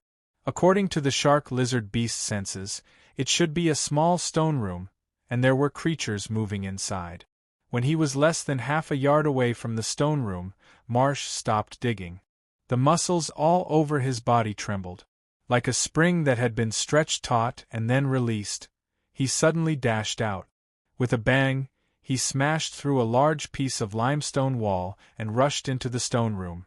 In the dark space, a pair of humanoid creatures that were entangled with each other screamed in fear, but their screams quickly subsided. The throats of the two moaning dark elves were casually broken by Marsh. After a light cracking sound, Marsh turned into an orc again. Without the buff from the shark lizard beast, Nye Yen could only see around 3 meters in front of him. He didn't remove the bone plate from his back. Instead, he crouched down and started groping the two naked dark elves. The dark elves were also known as drows. Although they were related to the elves, the drows were at best their despicable and evil cousins. These cunning creatures shuttled through the underground caverns and tunnels, using strength and fear to rule the huge underground city. They worshipped demons and would try to enslave most of the races they encountered. They were the most feared and hated inhabitants of the underworld. The drows were shorter and thinner than their relatives on the surface, but they were basically the same in other aspects. They had dull skin colors, ranging from black to dark purple. Most drows had white or silver hair and white or blood-red eyes. Their eyes were born like demons, able to completely see through the darkness. Coupled with their innate spell-like ability, dark magic, any trained drow was a dangerous assassin. In battle, the drows were ruthless and disdained fairness and mercy. They loved to ambush and lure the enemy. If the situation was bad, the drows would immediately escape, relying on slaves and minions to cover their retreat. These creatures were a matriarchal society. The drows living in a city were ruled by powerful nobles, and those nobles were led by dangerous and tyrannical matriarchs. They were constantly scheming against the enemy families and their compatriot. Most drows were ordinary soldiers and citizens, and because the nobles could receive education from the Tower of Martial Arts and the Spider Queen's temple, there would be some powerful warriors and Spider Queen priests. Because the female drows had a higher status than the male drows, the Spider Queen priests were all female drows. The male drows were usually in a dominant position. Even for the men who also served the Spider Queen's temple, the highest achievement they could achieve was to become the Spider Queen's priest or priest, and there was no possibility of becoming a more powerful priest. It was recognized that the spider goddess Ross, the main god of the drows, usually favored the female drows. Of course, there were always exceptions in this world. According to legend, there was indeed a male drow noble who was ranked third in his family. Because he was deeply loved by the spider goddess Ross, he was born with a talent far beyond his peers. Moreover, even if he betrayed his evil compatriots underground to come to the surface to pursue the light, and even became a believer of Mekali, the spider goddess still did not give up her love for the drow. Although she had encouraged many noble families to launch assassinations on the traitor, in the end the traitor was still alive and well, and most of the drow noble families involved did not end well. Facts spoke louder than words. Fortunately, the drows had long been used to the capriciousness and tyranny of the spider goddess. In order to relieve the psychological pressure brought by such a god, the drows would usually find ways to find some entertainment for themselves anytime and anywhere for more than 300 years, such as killing, torture, sex, and so on. The drows who had just been killed by Marsh's sneak attack were the drows who were taking advantage of the patrol gap to have fun. A man and a woman, both warriors of the drows. By checking the nameplates with demonic fire spell attached to them, Marsh knew that they were the drows with the serial number of the 30th patrol team. Based on his understanding of the drows, unless it was a city garrison, the drows' patrol teams were usually composed of 1 or 2 drows with about a dozen bugbears, earth goblins, or more goblins. If the drows had conditions, there might also be 1 or 2 orcs, tauren, or even durgar in the patrol team. So, this mine is full of drows. Marsh's mind turned quickly. No wonder those kobold miners abandoned such a rich mine. Even the kobolds of the Dragonborn clan have no way to fight against the drows. But even if they can't fight against them, can the scale of perpetual order not fight against them? Impossible. The strength of the Chamber of Commerce is enough to flatten the underground world, so why would the Chamber of Commerce keep these disasters? By the way, where did these drows come from? Although he could not figure it out in his mind, Marsh, an orc druid, still perceived a key point. There was no drows in the Ash world originally. They were not a native species of this plane. But looking at the current situation, these drows had obviously grown up, and they had most likely developed in the Ash world for a long time. However, whether it was in Medic or the original Wusong Empire, the scale of perpetual order had been mining minerals and black oil for decades. It was absolutely impossible for the drows to take root and sprout underground in these two continents without being discovered by the Chamber of Commerce. They came from overseas. Marsh quickly came up with the only reasonable explanation. These drows are hiding in the territory of Khedive, who is in charge of the overseas enclaves of Medic. Otherwise, they would not have been able to hide for so long. Thinking of this, the orc druid did not think too much. Anyway, when it came to strategic issues, the Chamber of Commerce would make the decision and judgment. His mission was still to supervise the desert elves to hunt monsters. When enemies meet, their eyes are especially red. Those desert elves have to put in more effort this time. However, due to his limited knowledge, Marsh could not see through some problems so clearly. Although he had figured out where the drows came from, he did not think about why they came to this plane. The Ash world was a place abandoned by the gods. Just like Sigil City, all the gods could not transmit their power to this plane. The drow family that led the tribe to the Ash world, the Spider Queen priest, or even the matriarch of the family, came here, and their skills were almost instantly lost. For the noble drows, not to mention losing their power, even if their power declined, they were not far from death.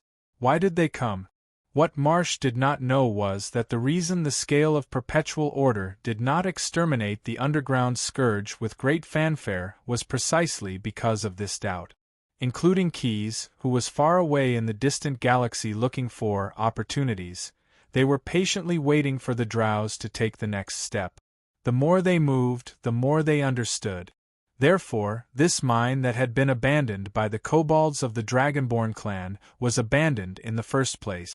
Anyway, the kobold miners employed by the scale of perpetual order did not have to worry about losing their jobs at all. Not only in the Ash world, but also in several other material planes that were already controlled by the Chamber of Commerce, including the Ramsey plane, there were enough jobs waiting for them. The mines were endless. The sudden change of plan was because of a discovery by Naman. When he was eavesdropping on the movements in Spat, he accidentally heard the conversation between the Khedive's agents and the acting governor, Edgar. The content of these conversations did not surprise him. The key was the accent that was inadvertently revealed in the words of these people. Contract demons knew all kinds of languages and were natural language masters in the multiverse. Although the Khedive's agents had been extra careful, Naman still heard the subtle pronunciation habits of the drows from their pronunciation. This meant that the Khedive, who controlled the overseas enclaves, was not unaware of the drows' activities in their territory. They might have changed their allegiance to the drows. Since this was the case, Naman immediately notified the higher-ups of the scale of perpetual order. They unanimously agreed to use this opportunity to provoke the drows and Khedive and see how they would react. Besides, how could they allow others to sleep soundly under their beds? Since the drows shamelessly came to the Dragonborn clan's territory, the Chamber of Commerce had long wanted to deal with them. Chapter 888. Sir. A sharp cry came from outside the stone room, and an earth goblin with a candle on his head carefully walked to the door of the stone room and shouted inside. There was an earthquake just now and a few goblins were killed. I just finished dealing with their bodies, you see, the Earth Goblin said hesitantly. He knew what the two drow were doing in the stone room, so he didn't know if his report was ruining their mood. There was silence. The Earth Goblin suddenly had a bad feeling. He put a bone whistle in his mouth, gritted his teeth, and peeked inside the stone room. Two intertwined drow corpses came into his sight. His eyelids twitched, and he quickly blew the bone whistle. Beep, beep, beep, the shrill whistle traveled slowly through the rock strata. Not only did the drow patrol nearby hear the alarm, but the patrols in other mine tunnels also received the warning. The Earth Goblin with a candle on his head blew the bone whistle and ran into the depths of the mine without looking back. There was only one thought in his mind: run. Feeling the sudden outbreak of chaos in the underground mine, Marsh, who was hiding in the limestone strata, shook his head proudly. His rough scales rubbed against the rock strata and burst into sparks. He killed the two drow, which was like pouring cold water into a pot of hot oil. Instantly, the entire underground world was stimulated with a different kind of vigor. Soon, the desert elven supreme warriors who had entered the depths of the mine encountered the drow patrol that was hurriedly searching for intruders. The drow hated all elves who could survive on the surface, and the history of the desert elves was also full of unforgettable hatred for their underground cousins. In an instant, they began to hunt each other. Yes, hunting was mutual. Although these underground races led by the drow were far behind the major desert elven clans that were close to the scale of perpetual order in terms of equipment, they had a large number of people. Moreover, because they lived underground for a long time, these underground races were better at fighting in the mine tunnels than the desert elven supreme warriors. At first, the drows in the patrol team rushed forward to kill their surface relatives because they didn't know the depth of the situation. As a result, before they could even get close, several drows were turned into beehives by the desert elves' guns and cannons. The cunning drows immediately changed their tactic. They either relied on the favorable terrain in the mine to resist, using the small rooms dug out by the kobold miners when they were mining to avoid the strong attacks of the desert elves, or they drove a large number of servants to attack the desert elves, while the drows themselves hid among the servants, waiting for an opportunity to launch a sneak attack. Some of the drow patrols were also chasing away the spider elves. In the drow city, if a noble was found guilty of a crime or angered the matriarch of a big family, he or she would most likely be subjected to the spider punishment. The venom of a demon-hunting spider would be implanted in their body, and then they would become a half-human, half-spider monster, attacking the desert elven supreme warriors fearlessly. Of course, due to the characteristics of the drow race, most of the spider elves were male. Their lower bodies were clumsy like tarantulas, while their upper bodies were lean. Their faces were like spiders, not drow, and their jaws had exposed giant teeth that could secrete poison. These spider elves often used spell-like abilities to hide their bodies and quickly approach their opponents from the ceiling of the mine. Then, they wielded heavy hammers, scimitars, and other weapons and jumped into the ranks of the desert elves to start a massacre. Not only were they born with thick skin like demons, even if ordinary bullets were shot at close range, it would be difficult to kill them in one shot. Moreover, as long as their attacks hurt the opponent, the wound would immediately bleed nonstop, as if they were hit by the blood loss spell. The body would also be invaded by poison, gradually paralyzing the body. In addition, if the spider elves were flexible for a long time, they could also awaken more advanced spell-like abilities. The most common among them was the chain lightning spell, which was an area of effect attack. The desert elven supreme warriors were still cautious at first, and in order to resist the conspiracy of the drows, they adopted the tactic of huddling together. However, when the chain lightning struck, they had no choice but to scatter to avoid being wiped out by the leaping chain lightning. Gradually, under the ingenious division of the drows, the desert elven supreme warriors who went down to the mine for the hunting ritual could no longer maintain the unity of the large force. They were divided into small groups of a few people and launched a fierce guerrilla war with the large number of drows in the mine tunnels that extended in all directions. Some desert elves who relied too much on firearms died tragically at the hands of the drows or their servants because they ran out of ammunition and could not rely on their own strength to resist the attack of the drow patrols. Only those desert elven supreme warriors who did spend time studying martial arts could resist less strenuously at this time. Mashu, who had transformed into a shark lizard beast, was hiding in the rock formations. While concentrating on evaluating the performance of each desert elven supreme warrior through his vibration senses, he secretly wondered if he should also help them. After all, the purpose of this hunting operation was to select more powerful desert elven supreme warriors for the Chamber of Commerce, not to let all of them die in the underground mine tunnels. "Help them," a voice sounded beside him. Mashu was so scared that the scales all over his body opened up. He smelled a familiar smell of engine oil. "Yes, sir," the orc druid quickly replied. He opened his small eyes and looked around, but still could not find the existence that made the voice. Even deeper underground, the mine no longer existed. There were only huge caverns that had been dug out by unknown creatures. Since the Dragon Clan kobold miners had not been here, there was no doubt that this must be a tunnel dug by the underground races driven by the drows. An earth goblin with a candle on its head quickly walked through the tunnel.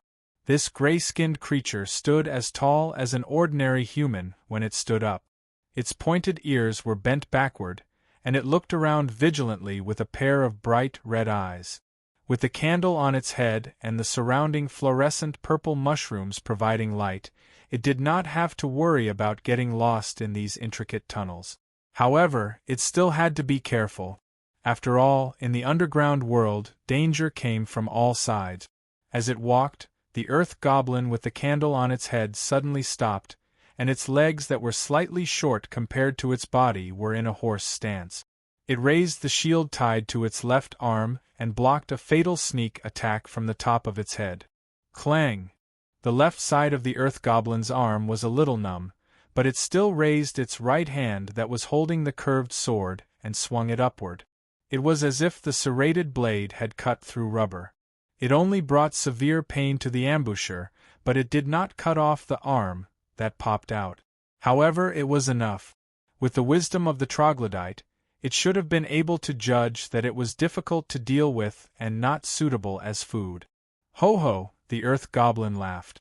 With the dim light, he had already seen a troglodyte with a thin body using its two tentacle-like arms to quickly climb away through the cracks in the rock.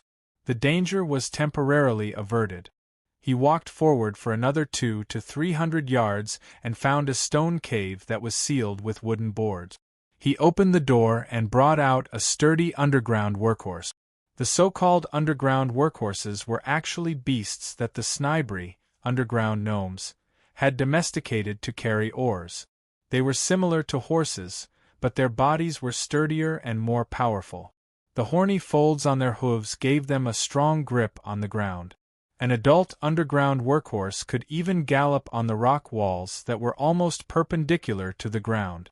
Leading the underground workhorse, the earth goblin tightened his clothes and even tied himself to the saddle with a safety belt before climbing onto the horse's back.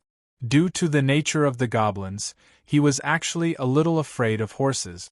However, he also knew that he would not be able to make it back in time by relying on his own strength.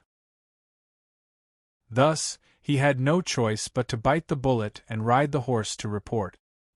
He sat on the horse's back, stabilized it, and pulled the reins tightly.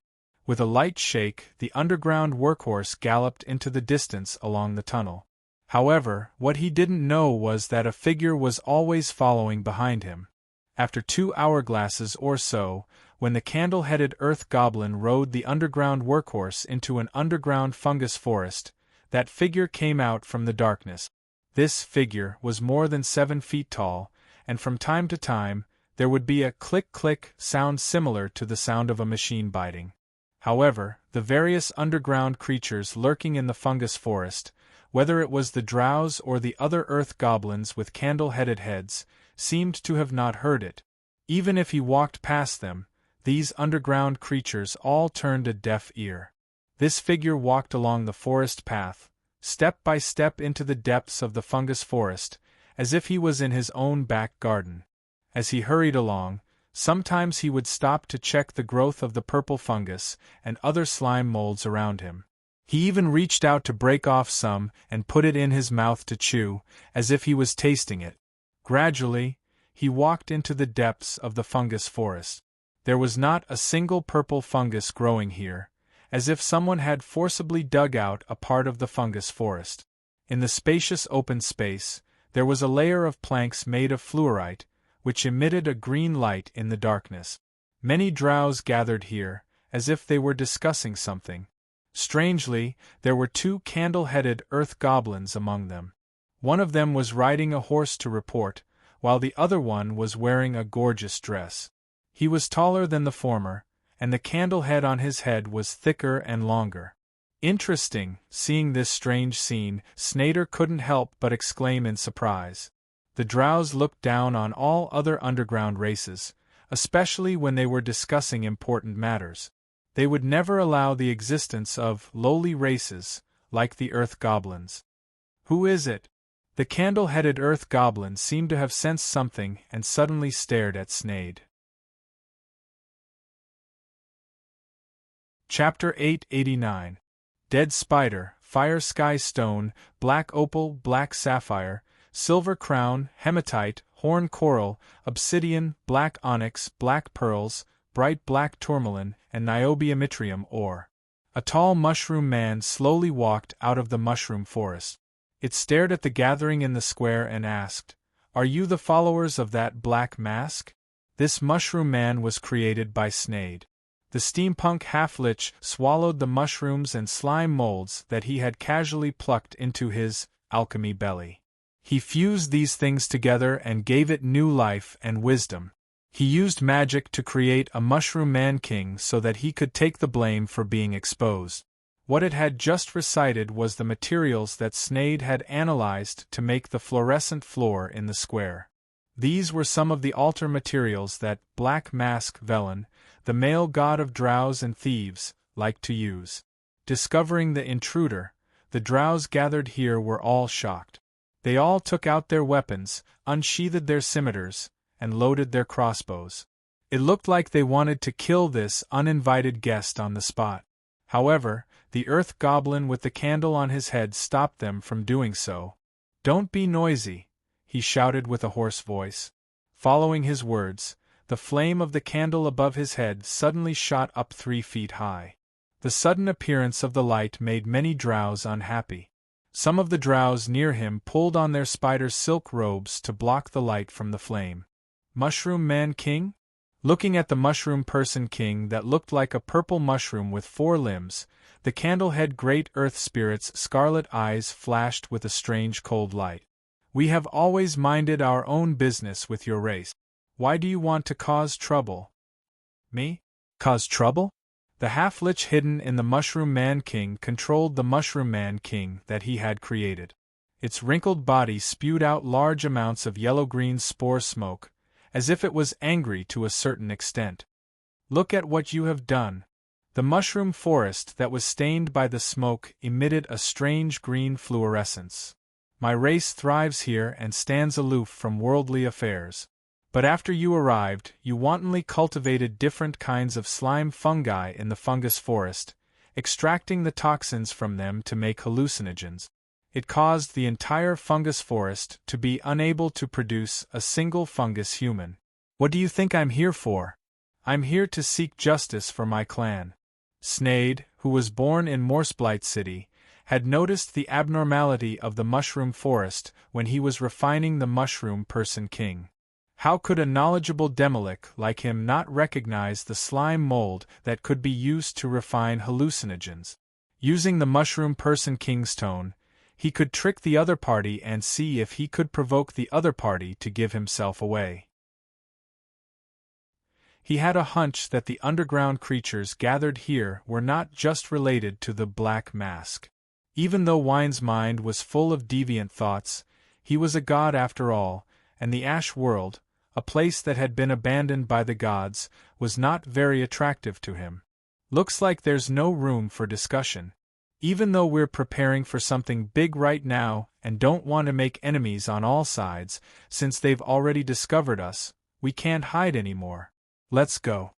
Several dark spells instantly enveloped the Mushroom Person King's body. The Drow nobles were already prepared. After they succeeded, they hurriedly added some web spell and grease spell to the black cloud that was rolling like a thick fog. At the same time, there were Drow spellcasters who crushed bat feces in their hands and shot out fireballs. Dark spells to cover, spider web to trap the enemy, and grease to increase the lethality of the fireballs. Having been in the underground world for many years, the Drow had already figured out a set of highly effective killing methods that were almost 100% effective. With this 3 axes, few enemies could escape from the boundless sea of fire with their lives. Some spellcasters even began to prepare to put out the fire to prevent the flames from burning the fungus forest after killing the Mushroom Person King. However, what they did not know was that Snade was partly responsible for the development of this 3 axes spell attack. Perhaps, in some kind-hearted races, teachers would be happy that their students had surpassed their teachers. However, among the Drow, the teachers all believed in the iron law of teaching the disciple to starve the master to death. After so many years, he still hasn't made any progress. He's even less innovative than an undead creature like me. The blazing flames roasted the Mushroom Person King's skin, but the Demolic hidden within the Mushroom Person King's body did not care. He only secretly controlled the Mushroom Person King, causing thousands of plant-like roots to grow under its feet and break through the rock layer to enter the depths of the cave. The fungus forest likes humidity, so there must be an underground water source where it grows. Boiling absorbs heat, and the boiling point is constant under the same atmospheric pressure. Lowering atmospheric pressure, the boiling point will lower accordingly. The strength of a mage lay in their vast knowledge. The Demolic, who was in charge of writing the teaching materials for the members of the Scale of Perpetual Order, only used 3 physical knowledge points that were included in the early education materials to silently neutralize the killing move of his own kind. He controlled the Mushroom Man King to continuously absorb the underground water, then turned it into mist and sprayed it out. At the same time, he used a spell to slightly reduce the atmospheric pressure in a radius of a few yards around him. The flames directly vaporized the mist and absorbed the heat. In the end, when the Drow spellcasters sensed that something was wrong and dispersed the darkness spell, the Mushroom Person King was still standing in the same spot, calm and unruffled. Not only was there no trace of being burned by the flames, but because there was still some underground water in its body that had not been sprayed out in time, its body even swelled up a little. Shio, seeing this, some of the Drows hurriedly pulled the triggers of their crossbows, and poisoned short bolts shot out, piercing into the Mushroom Person King's body. The Drows used poison refined from spider venom to kill, while the Drows' crossbows could shoot through rocks. Both were the Drows' famous killing weapons. However, this was of no use against the Mushroom Person King, and would instead provoke the other party to attack. Under the control of the steampunk Demolic, this fake Mushroom Person King acted even more like the real Mushroom Person King than the real one. Its umbrella-shaped head shook violently a few times, and like a catapult, it shot out a spore shell. This shell, which was formed by countless spores tightly gathered together into a solid form, suddenly exploded when it flew over the enemy's head, and with a bang, it turned into a cloud of spores that filled the sky. "Get out of the way!" The candle-headed Earth Goblin lifted his leg and kicked away the Earth Goblin beside him who had rushed back to report, kicking this weak fellow out of the range of the spore cloud like a rubber ball. The Earth Goblin had also been modified, and although his current strength was very average, he was not the kind of resource that could be wasted. As for the other Drows, the candle-headed earth goblin did not have the time to care about them. In any case, they had long legs and could run very fast, so they should be able to run out of the range of the spore cloud. However, he was still a little too naive. Under Snade's control, the Mushroom Person King shook its head more frequently, and would shoot out a shell every 2 or 3 seconds. Bang bang bang bang bang.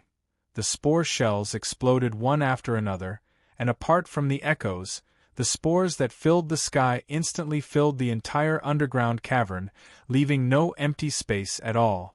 Unlike the 4 types of spores that were commonly seen in the Mushroom Person King, which were paralysis, disease, weakness, and hallucination, the spore shells shot out by the Mushroom Person King created by Snade did not have as much damage as the flame spores shot out by the legendary Mushroom Person King, but he had ingeniously fused a part of the devil pepper cultivated by the Ogre Gourmet Brew. As long as the skin of an ordinary creature came into contact with these spores, they would instantly feel an unbearable burning sensation.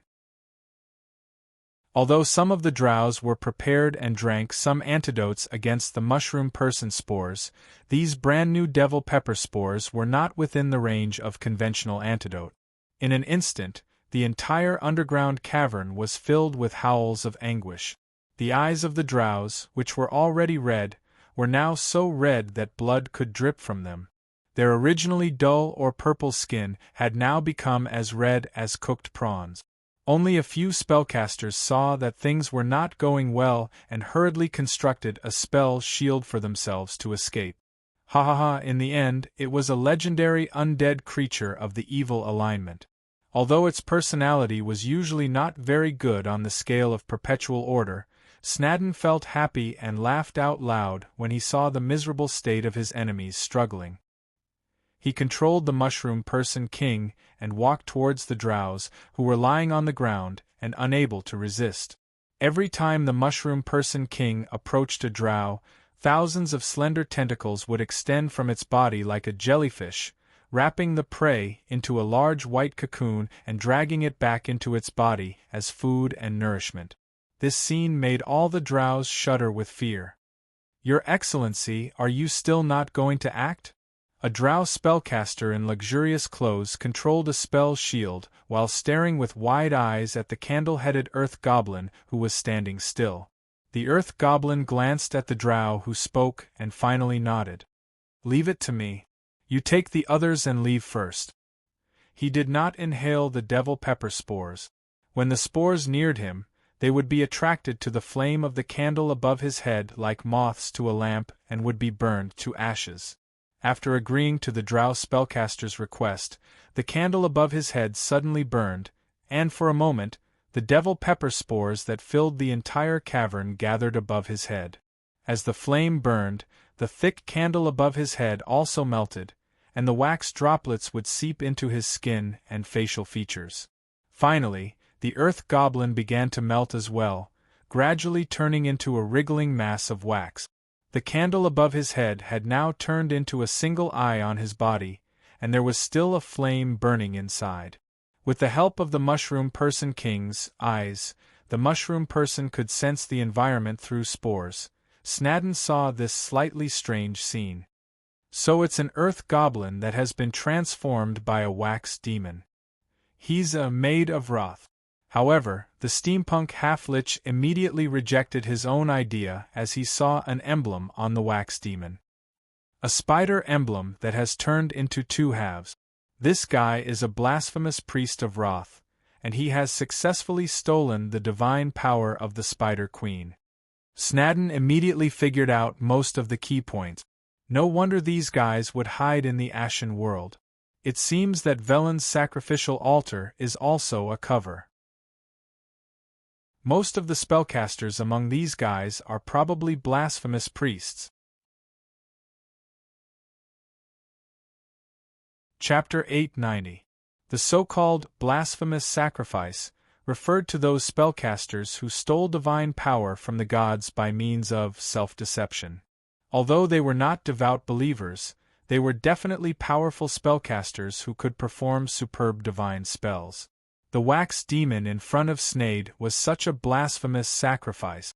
The broken spider badge on his body was the best proof of his identity. The power he possessed was most likely stolen from the jealous and cunning goddess of Ross. How daring! The steampunk demi-lich was used to all kinds of dangerous magic experiments, and he thought he was bold enough.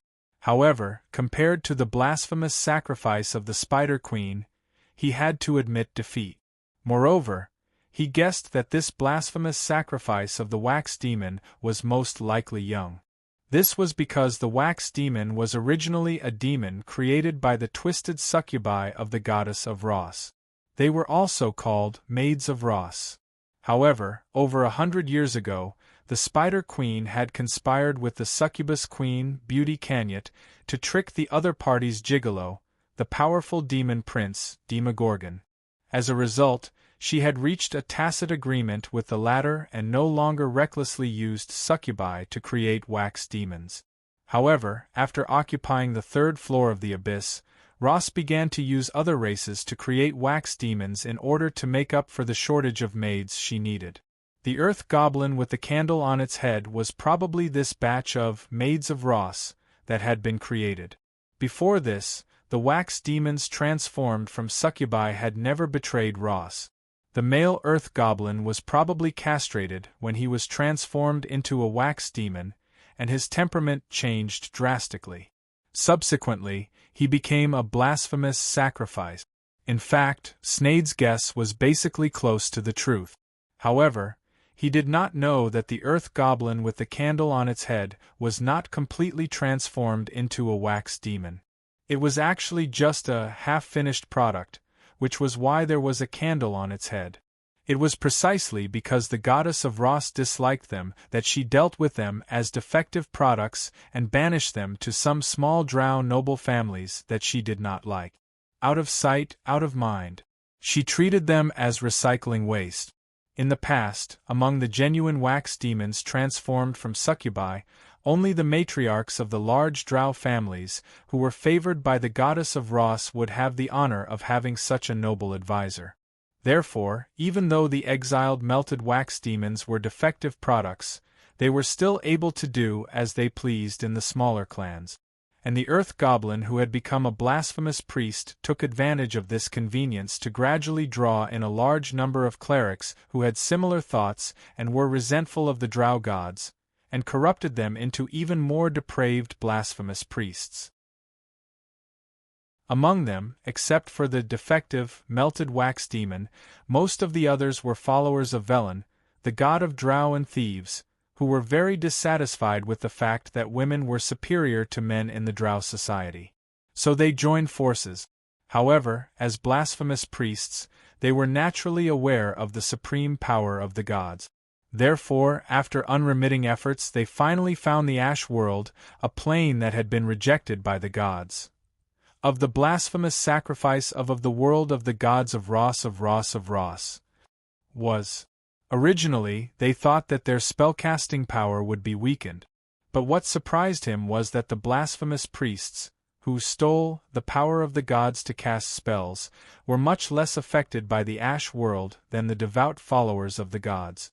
After lying low for a few years and confirming that this was indeed the case, the blasphemous sacrifice of the drow, who had originally lived in the depths of the underground, had many new ideas. They began to secretly extend their tentacles to the Khedive, who was in charge of the overseas enclaves of the Medici Empire. Fungus Person King, you must die today.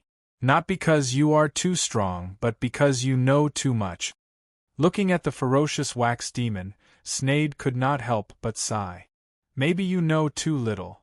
The purple wrinkled skin of the Fungus Person King moved, as if something was about to break out of his body. Bards travel everywhere. They will provide entertainment for the people in a noble's court, and when their poems are no longer fresh, they will be dismissed. But most of these bards will be noticed by other rich patrons and then poached at a high price.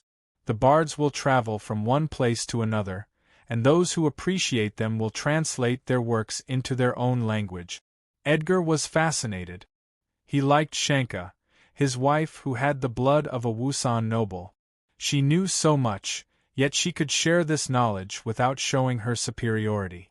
However, the acting governor of Spat City still remembered the purpose of his conversation with Shanka. Well said, but what is the meaning of this? He poured himself a corner of wine and said softly, I wanted to ask you about the Wusan fleet, but why did you mention bards? Is there a connection between the two? Stroking the head of the hound that was leaning on her leg, Shanka's eyes sparkled. Before this, the Khedive and the Megalosaurus Pasha always bought more than they sold. Every year, the ships between Bite City and the overseas enclaves would only be fully loaded when they left Bite City. But now, the Khedive came to you, hoping to buy enough business licenses in Spat City. Have you ever wondered why this is happening? Why? They just want to sell something, Edgar asked. The question is, what do they want to sell? Although Spat City is a city that produces grain, all the imported goods can be obtained from the Megalosaurus Pasha's territory. But since they all dare to sell in Spat City, they must have some goods that are in high demand. Shanka stroked Golik's head. So, other than helping them get the licenses, you shouldn't care about the transportation of the Wusan ship. Most of the Khedive already have the channels in their hand. Instead of interfering with them, it's better to hire some bards as mouthpieces. Edgar's eyes lit up. I kind of understand. Shanka nodded. Where there is a well, there must be a poet. As long as you have enough propagandists, you don't have to worry about the Khedive not sharing the profits with you in the future.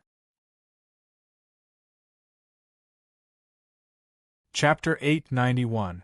The night was as cold as water, but Santos was sweating from the heat. Ever since he was captured, he had been locked in a hollow iron statue.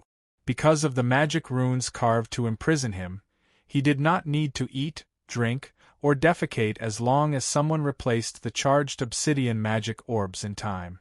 Santos had been observing the place for a long time through the eyes of the iron statue, which were the air holes. He saw a charcoal fire burning in a furnace, which someone was blowing fiercely with a pair of fans. A piece of iron was firmly embedded in the trunk of a large tree growing in the house, forming a waist-high anvil. A man was bent over, using a hammer and a narrow chisel to hammer away pieces of what looked like gold. There was a lamp on the anvil, which, together with the fire, provided illumination for the craftsman's work. There was also a large water tank next to it, which was no doubt used to cool the hot metal. A pair of scissors, also used to cut the metal, was also hanging on a thick wooden nail nailed to the old tree. Santos had already guessed that this was a jewelry workshop. There was also a shelf in the shop, which was full of neatly arranged tools, awls, pliers, heavy edge-trimming scissors, and some cutting tools with small blades and long handles.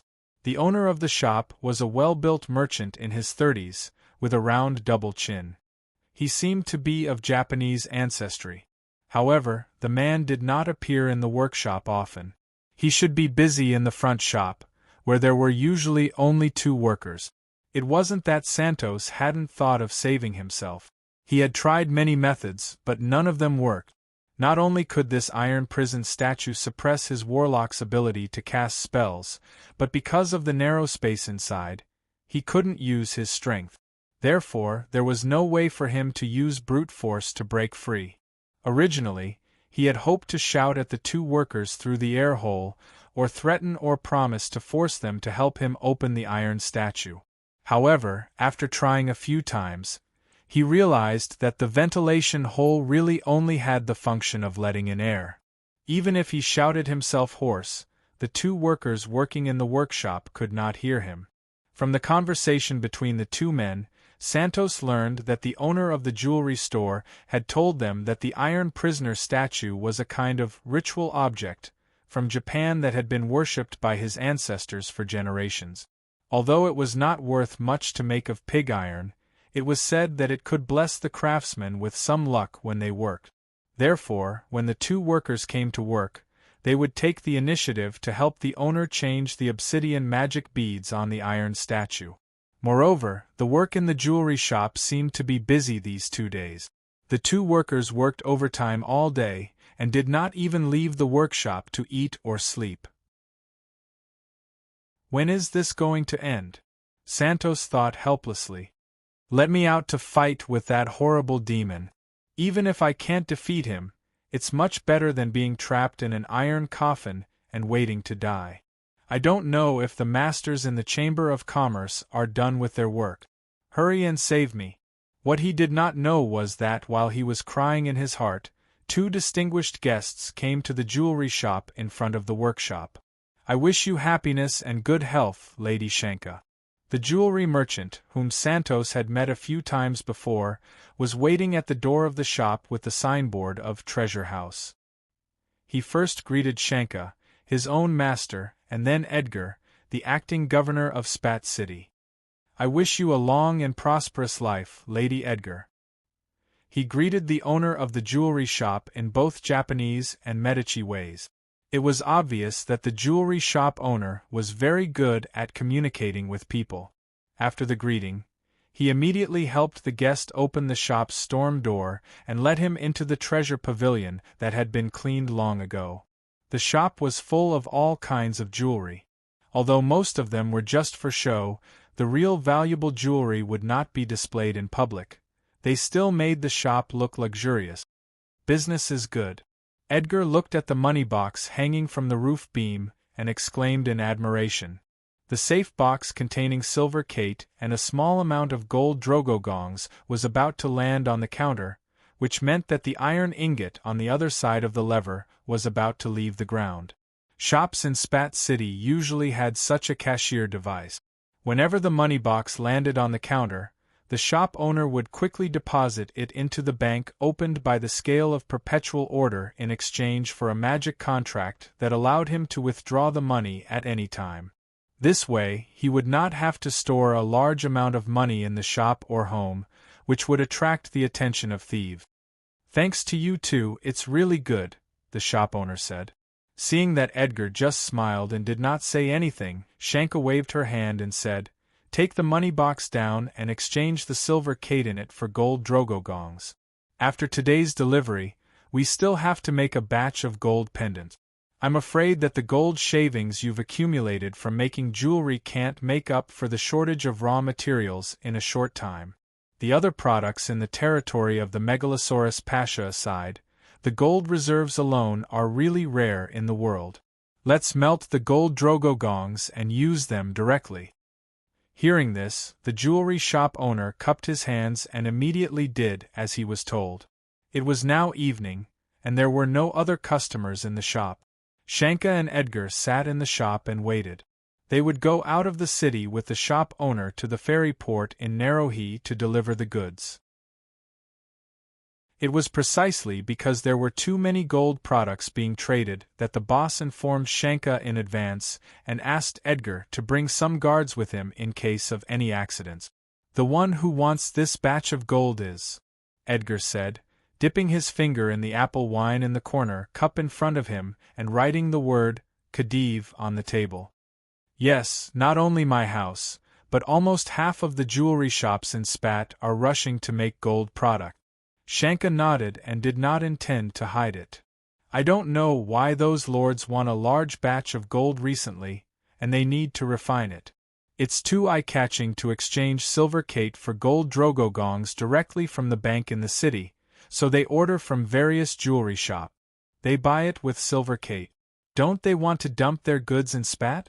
Why do they want to get gold from here first? Edgar was a little puzzled. This time, Shanka did not answer him, even though she had more or less guessed the reason. Of course, it was impossible for the original Japanese noblewoman to know so clearly, but the leader of the Night Hag army who swallowed her and transformed into her appearance was different. Shanka knew that the Khedive of the Medici Empire had been fighting with some underground races. She also knew that if the Drows wanted to use their equipment and weapons under the sun, they had to use a special alchemy potion mixed with gold to refine them. Shanka guessed that the reason why the Khedive wanted to get gold first was probably to use the gold to trade with the Drows, and then get some of the special goods produced by the Drows. Probably just a few things. Shanka knew what the Drows were. Most of the Khedive's business is about eating and drinking. Tobacco, alcohol, salt, sugar, candles, and condiments from the drows. I'm afraid it'll stir up a storm in Spat. They're really up to something.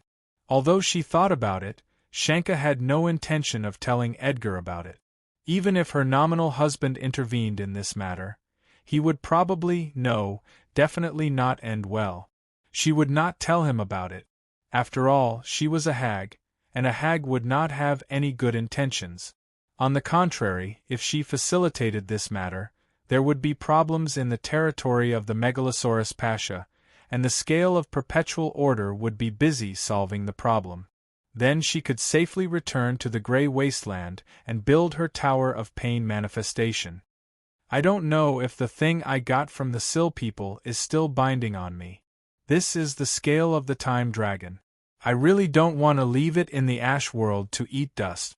While thinking about how to fan the flames at the beginning of the chaos, Shanka pretended to caress the obsidian bracelet on her wrist carelessly.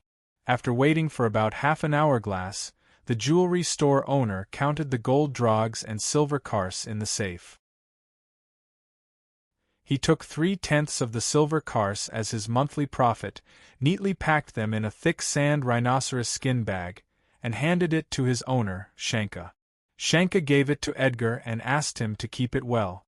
These silver coins were also called poisonous claws in the underworld.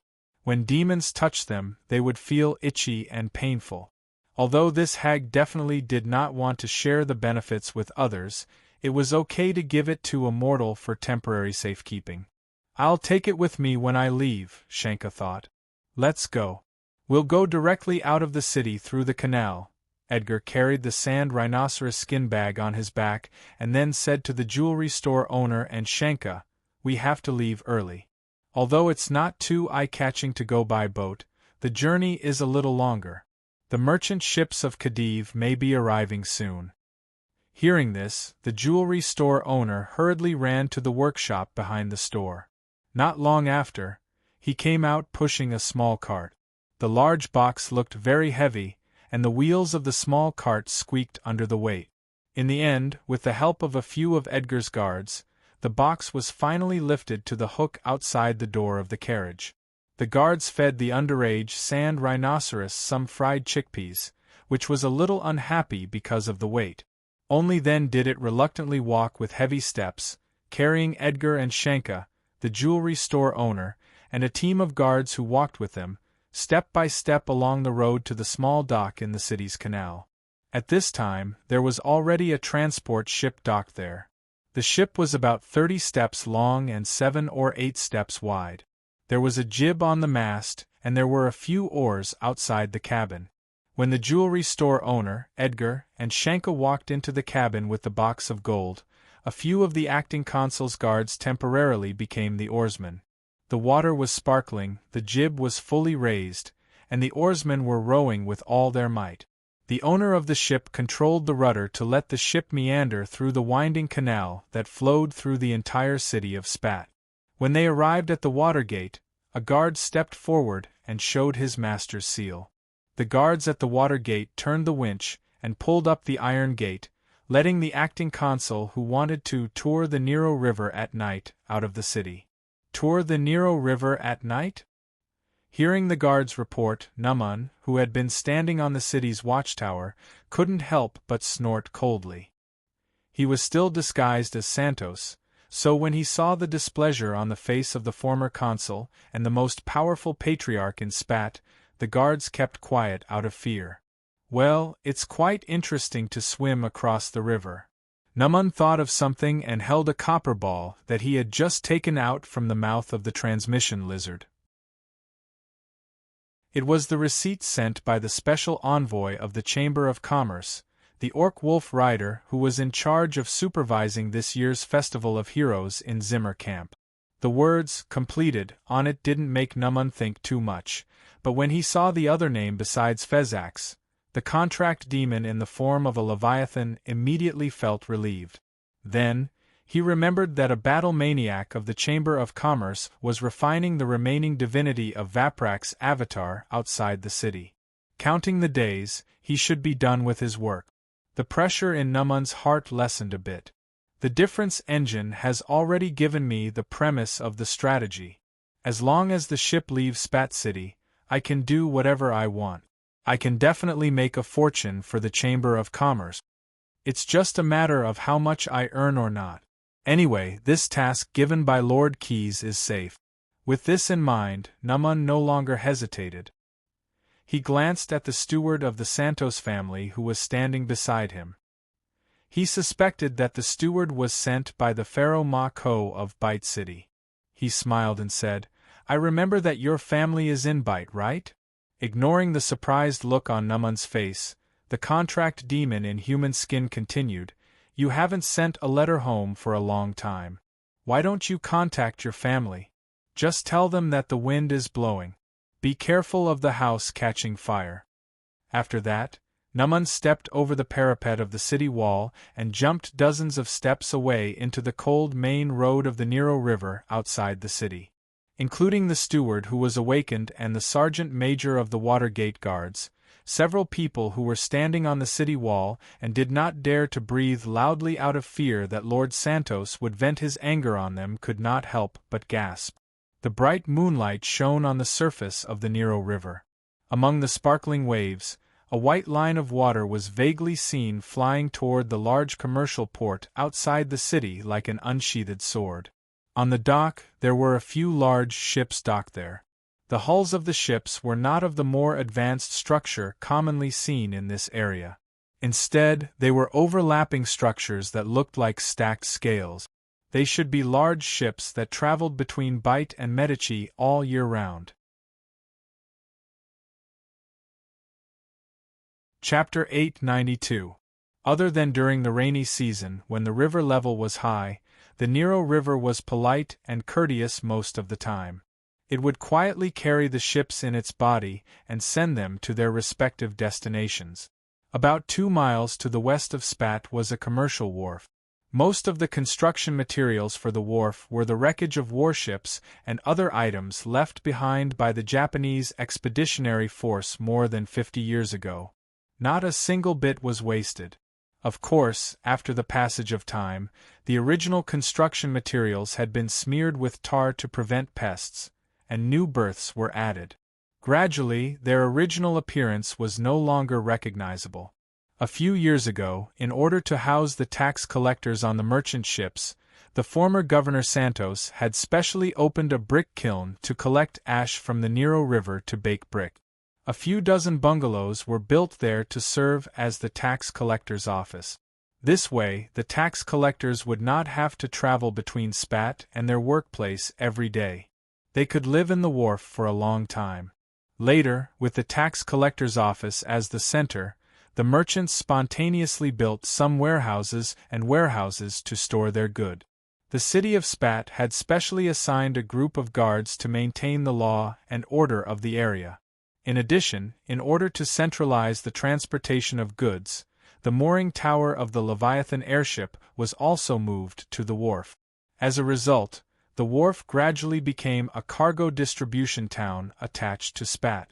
A few slightly old but somewhat large ships were docked at the dock at this moment, quietly waiting for the arrival of dawn. Some wind lanterns were hung on the ship. Because they were filled with a high-efficiency fuel mixture of fish oil, paraffin, and tourmaline, these lanterns could be lit all night long. After the goods are unloaded, our ship will have to dock here for half a month. A captain sat on the side of the ship, smoking a pipe in his hand as he spoke to the chief officer who was supervising the workers on the deck. This ship has been sailing for more than 2 years. Who knows how many maggots have settled in the hull? It's a good idea to soak in fresh water so we don't have to go to the shipyard to get rid of them. The chief officer chuckled. He agreed with the captain's shrewdness. Instead of spending a few hundred silver coins to tow the ship to the shipyard and have it repaired with tar and tools, it was better to soak the ship in fresh water for half a month. Even though the rental fee for a berth in Spat was a little expensive, 200 silver cats was more than enough to cover half a month's salary. Moreover, this was a rare holiday for them. After the ship was dewormed and they had rested enough, They would load up the goods in spat and sail down the river to the islands. This year would be another good year. Tell those boys to hurry up and, after smoking a pot of tobacco, the old captain put out the ashes and knocked his pipe against the side of the ship. He hesitated for a moment before continuing. Let's see if those guys who came with the cargo can still walk off the ship on their own. Don't you think those islands overseas are strange? There are actually some dark and swarthy desert elves, and their physiques are simply too weak. I'm really afraid that they will die on the way, and we won't be able to answer to those customers. The first mate nodded in agreement.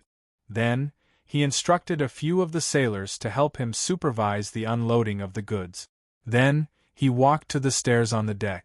The desert elves who brought the cargo didn't live in the cabin at the stern, but chose to live in the darkness below the deck, which made him a little puzzled. Bang!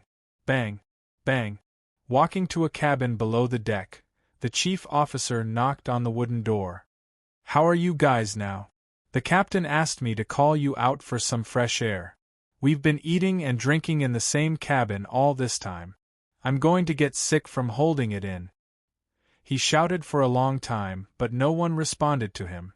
Shocked, he hurriedly pushed open the wooden door, and the hinges creaked. The cabin was pitch black. What's wrong with them? They don't even light up at night. The chief officer secretly cursed, then picked up a small tourmaline flashlight from his waist, turned on the light, and shone it into the cabin. Where did they go? He was surprised. The dozen or so dark-skinned desert elves he had been looking for a long time were nowhere to be seen. But just as he turned around and was about to go to the deck to report the situation to the captain, a tall figure suddenly appeared in front of him. Naaman grinned, and the water of the Nero River dripped from his wet robe, forming a puddle at his feet. Sorry, I'll have to borrow your skin.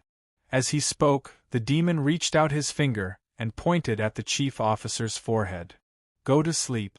Before the chief officer's limp body fell to the ground, Naaman grabbed his arm and pushed him into the depths of the cabin. Not long after a rustling sound of clothes rubbing against each other, Naaman, who was wearing a bare-armed shirt, shorts, and other sailor attire, walked out. His face and figure had become no different from the first mate. Where did those drows go? Naaman thought for a moment, and a small spray bottle appeared in his hand. Puff puff, Naaman sprayed twice, and the effect was immediate. A series of fluorescent green footprints appeared on the wooden floor of the cabin. Naaman smiled and strode forward, following the footsteps. Just now, when he knocked out the chief officer in the cabin, he used hypnosis. To change his appearance, he used the contract demon's disguise talent. To find the footprints, he used a kind of alchemy potion. From the time he sneaked into the ship until now, Naaman did not use any spells, so naturally, he did not emit any magic wave. Drows were born with some superficial spell-like abilities, and some of the nobles' spell-like abilities were even comparable to that of warlock. This evil race had given birth to many spellcasters. Therefore, Naaman, who wanted to catch the thief with the goods, had the intention of not using any spells from the very beginning, so as to avoid alerting the enemy. He walked up to the deck and circled around to the poop. Sure enough, he saw traces of drows on the rope that dropped the anchor. If they did not go ashore from the berth, the distance from here to the dock was only about 20 yards. Even if the drows were poor swimmers, with the natural agility of their race, it should not be too difficult for them to hold their breath and swim all the way to the dock. Naaman thought for a moment and decided not to use the same method of landing as the drow. After all, he was now the first mate of the ship and could easily disembark from the anchorage. Naaman bade the captain farewell and said that he would go to the storehouse to check it out. Naaman then trotted along the anchorage and retraced the drow footprints along the shore. Chapter 893. A few crows were perched on a tree, looking around with their large gray-blue eyes as if they were guards. They were the guards. Hiding behind an acacia tree, Naaman stared at a row of shacks built with reeds and river mud not far in front of him. He could not help but sneer in his heart. I can't believe that the drows, who have always liked to show off, would meet in such a place. He took out a handheld weapon that looked like an electromagnetic nail gun. Compared to a normal electromagnetic nail gun, this gun's barrel was much longer.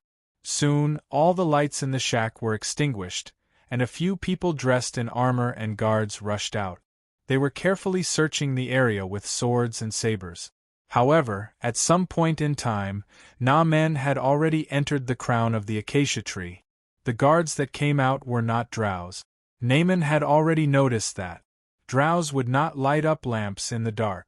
The only reason why the dark-skinned elves who lived in the underworld would appear here was because they had chosen this place as a warehouse. They used Khadiv's name to gather the spat jewelry craftsmen here, and had them leave the gold here. Then, at another location, they left some special goods for Khadiv's subordinates who carried the silver cate. Once the transaction was completed, Khadiv's subordinates would hand over the silver cate to the jewelry craftsmen waiting in the shack. After the three parties completed the transaction and the two parties left, the drow would then return to the shack to take the gold. Up until now, they had been very careful and did not expose themselves in front of the two parties. As for the double-cross situation, it would be avoided by Khadiv's own kind hidden among his agents. What a bunch of troublesome fellows! After figuring out the crux of the matter, Naaman could not help but secretly criticize. However, when he thought of the comment left by the elder of the scale of perpetual order when he wrote about his race, Naaman understood. Complicating a simple problem and making a complex problem unsolvable. This is how the drow race, born with the talent of the top race in the material plane, gradually declined. And this decline made it easier for the Spider Queen to control them. He guessed that a talented drow spellcaster like Snader did not use other methods to increase his lifespan, but resolutely turned himself into an undead creature like a lich. She guessed that Snader must have been fed up with the inferiority of this race, and wanted to cut ties with it completely. At the same time, it was no wonder that Snader's plan was so vicious when he plotted against the drow. Tsk. Naaman could not help but secretly click his tongue. A few drows, drenched from head to toe, were hiding in a basement, draped in spider silk robes. They had just used a spell to summon this hiding place, and then peacefully monitored the movements in the trading area above them. This place was located at the outer edge of the trading area outside Spat. Usually, no one would come here. Not long after, when the first rustling sound of footsteps could be heard, many more disorderly footsteps could be heard one after another. The members of the Khadiv family came one after another. According to the previous agreement, they each sent only one person. After all, the things to be taken were not very heavy. One person could carry them all. The problem was how to distribute them. Under a lush tulip tree, the 7 of them showed their Khadiv family badges to each other, and that was the start of the meeting. In front of them were 10 bags made of spider silk. When someone tried to pick them up, there were clanking sounds inside. It was obvious that there were bottles and jars inside. I want at least 2 bags. The one who spoke was Khalil, one of Khadiv's men. The previous head of the Khalil family was originally a pasha. After the Wozang Empire was completely defeated, the previous pharaoh, a Cinder, gave him the position of Khadiv to manage an overseas enclave. His original pasha territory was on the northern coast of Medici. Therefore, he controlled both ends of the sea route and the overseas enclave. The family's strength had increased rapidly, and they were one of the best among the Khadiv. However, before he finished speaking, someone immediately jumped out to oppose him. This person was holding a badge with the Shattered Islands imprinted on it. He was the representative of the Khadiv of the archipelago. Zagan was originally a pasha as well, but later on, the pharaoh directly conferred him the title of Khadiv of the archipelago. However, unlike Khalil Pasha, who was given an overseas enclave that belonged to the Wozang Empire. The Zagan family's territory was always the hundreds of islands of the archipelago. Therefore, his family's power was smaller than that of the Khalil family. The Zagan family and the Khalil family had always been at odds. In the beginning, it was because there would always be some self-organized pirates among the people of the archipelago. They would rob the villages that were originally in Khalil Pasha's territory. Later on, when Khalil became the Khedive, he used the overseas enclave to expand his naval fleet. Instead, he began to rob the villages of the archipelago. The two families became more and more irreconcilable. The representative of the Khedive spat out a mouthful of thick phlegm and pulled out the scimitar at his waist with a clang. In the end, they were the people of the archipelago who had been rich in pirates for generations. If there was a disagreement, they would draw their swords. I didn't hear you clearly. How many bags did you say you want to take? But let me say this first. No matter how many you take, I will take one more bag than him, even if it means risking my life. Our Zagan family's brewery is about to open soon, and the demand for seasoning has not been met. As he spoke, he tore open his clothes and used his scimitar to hit the armor inside. Did you see that? I am wearing the zealot armor. If you don't agree with my suggestion. He changed the topic and looked at the representatives of the various families with a sinister look. Then I am sorry. I am not afraid of death. At most, I will break all these bottles and jars. Let's see what you will do then. Under the effect of magic, the Khedive representatives quarreled, threatened, and intimidated one after another. Not a single word was missed. All of it was completely transmitted to the ears of the group of drows hidden underground. These evil creatures all looked happy. Chaos and strife were the best medicine for them to relieve their tiredness. Moreover, in their eyes, this group of people was just talking and could not be taken seriously. After all, they only sought benefit. Even if they quarreled fiercely now, they would have to compromise in the end. Chapter 894. As the quarrel escalated, more and more sounds of swords being unsheathed could be heard. The drows who were hiding in the basement and listening to the noise were also starting to hesitate. Were these people really going to fight? We can't let them fight, that'll spoil. Before the leading drow noble could finish speaking, a muffled rumble came from above. The tremors passed through the soil and rocks into the basement that had been summoned with a spell. It was a good thing he didn't bite his tongue. Something's wrong with this commotion. The drows all shuddered. This level of commotion wasn't something that Khedive's followers could cause. Not to mention whether they had the ability to do so, the average size of a human wouldn't be enough to shake the earth. That was indeed the case. In fact, whether it was Khalil and Zagan, Khedive's two subordinates who were arguing until their faces turned red, or Khedive's confidants who had been sent to retrieve the goods, they all drew their swords because they had encountered an unexpected attack. More than a dozen monsters that looked like mountains of flesh charged out of the night. They didn't even waste time talking to them. They swung clubs and flails that were as big as saplings and smashed them right in their faces. Ogres, these monsters are ogres, and there are also mountain giants. A few of Khedive's experienced disciples, after the initial panic, immediately recognized what kind of monster was attacking them. Some of the smarter ones, like the representative of the Zagan family, immediately bent down and grabbed a bag of spider silk, slung it over their shoulders, and ran without another word. Some of the slow-witted ones, or perhaps those who were confident in their own strength, brandished their swords and charged at the enemies. However, the ones who ran first were all forced back to their original positions by another group of ogres and mountain giants. As for those who fought bravely, their courage was commendable. However, there were simply too many monsters, and they were all covered in thick armor. In addition, their innate strength was not something that ordinary people could match. Therefore, after a few exchanges, they were all smashed to pieces. "How dare you!"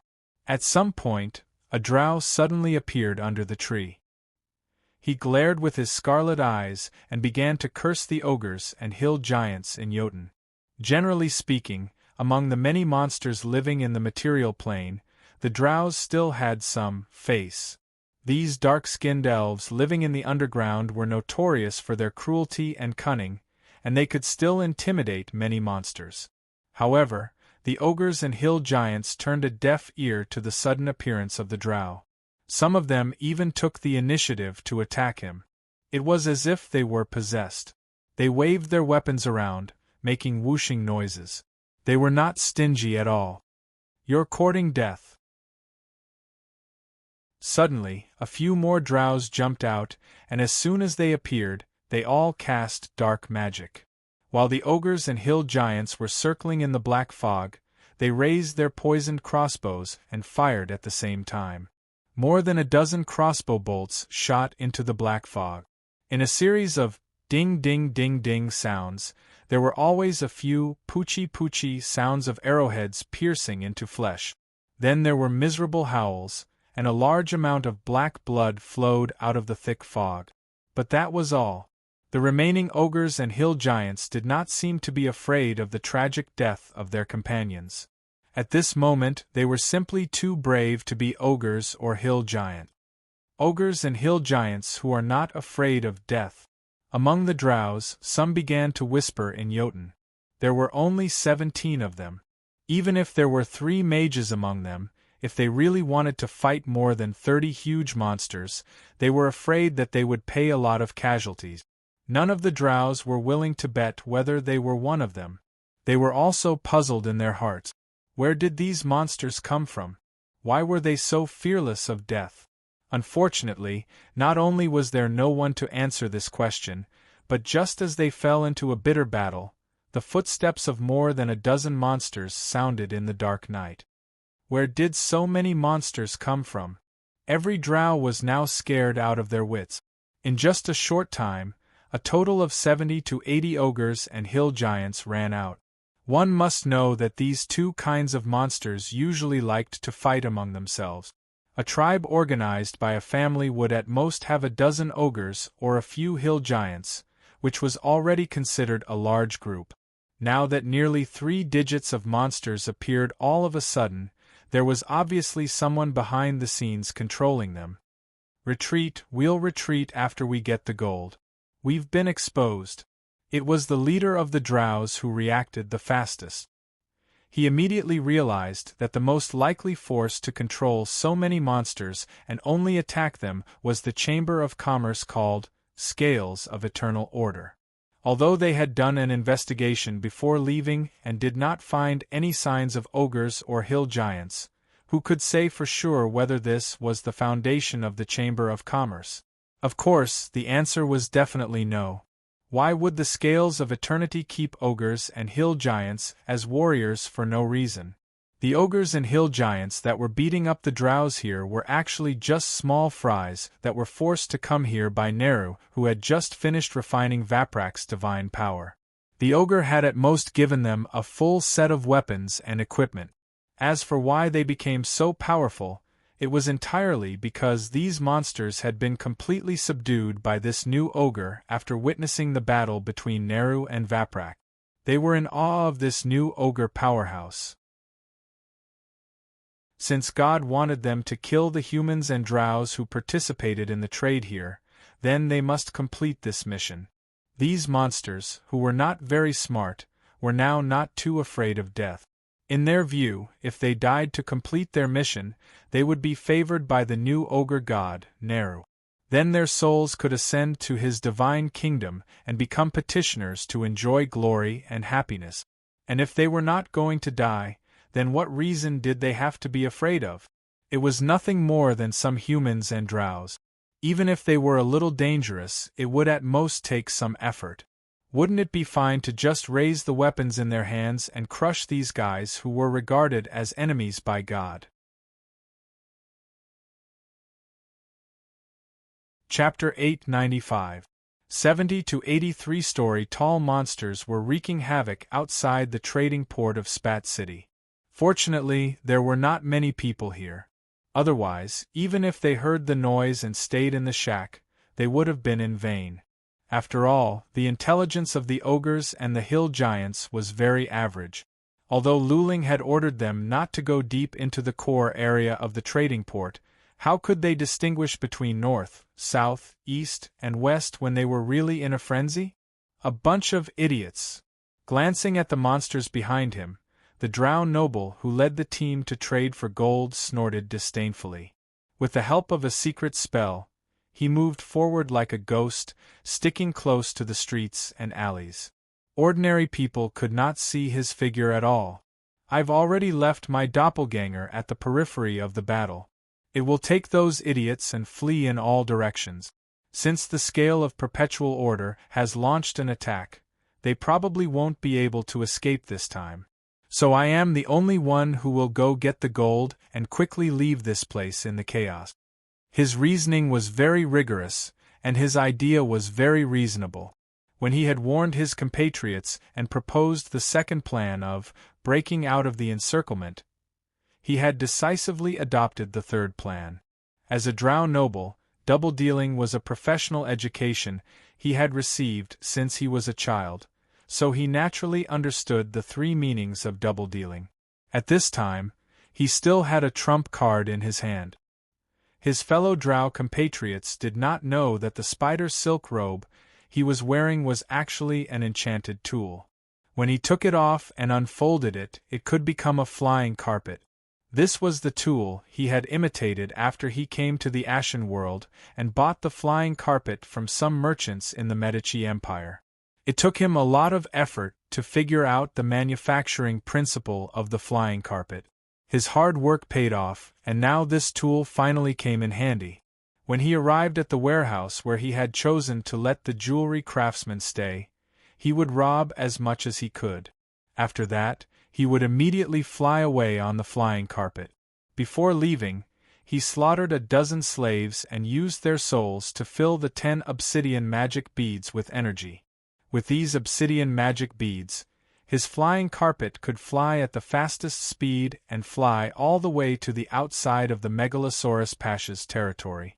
At that time, wouldn't he be able to fly freely? Something's wrong. Let's retreat, Shanka said hurriedly. The night hag's hearing was many times better than a mortal's. She had heard the commotion as soon as the ogres and hill giants attacked. There was no doubt that tonight's three-way deal had gone awry. However, Shanka did not know whether this was caused by the scale of perpetual order, or whether it was a case of double-cross. The former was indeed possible. After all, the scale of perpetual order was very powerful and had many eyes and ears. Even if it was not well known in the Ashen World, Shanka knew its background. However, the reason why she suspected that the monsters were a group of ogres and hill giants was because she sensed that the monsters were a group of ogres and hill giant. Previously, when she was involved in the conspiracy of the Sierrians, she more or less knew the inside story of the invasion of the Ash World. She knew that these ogres and hill giants were not reared by the scales of eternity. Secondly, there were drows involved in the three-way deal. She had never been stingy in her estimation of the moral bottom line of this shit-stirring race. Perhaps these ogres and hill giants were something that they had created to deceive others. If we retreat now, what about the deal? Edgar's words awakened Shanka from her thoughts. At this time, the flames, explosions, and roars in the distance had also awakened the jewelry merchants who were waiting silently in the shack. Glancing at the frightened merchants, Shanka tried her best to suppress the greedy nature of the hags. Let's not worry about that now. Let's take our share of the gold. We can't care about other things. After that, she pulled Edgar and walked out of the shack. The guards who followed the acting governor helped the boss of the store of many treasures lift the big box that had been transported over. They followed their master all the way to the Nero River. When they came, the merchant ship that they had taken was docked there. When we get on the ship, even if we are found with the gold, just say that it's ballast, Shanka told Edgar as they walked forward. She felt that as the acting governor of Spat City, Edgar was still of some value. At least, he could let her return to the city safely. As for after entering the city, with the protection of the Altoros demon, even if the matter was exposed, she should be able to escape from the Ash world and return to the Grey Wilderness safely.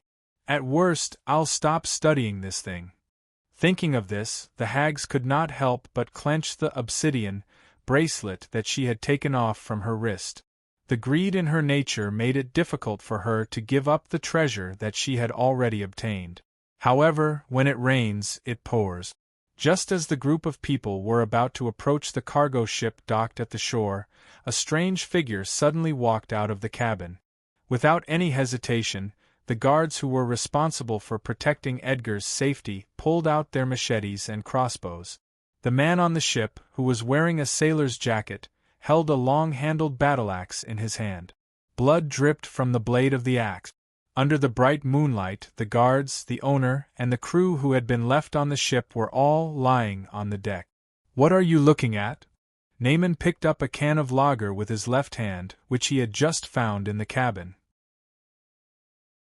He gulped down a few mouthfuls and said, "I just came here to order a few leaf flowers.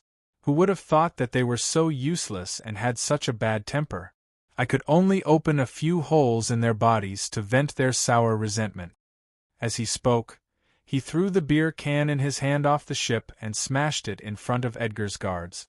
The cat ran out of the bag. "Why don't you try it too?"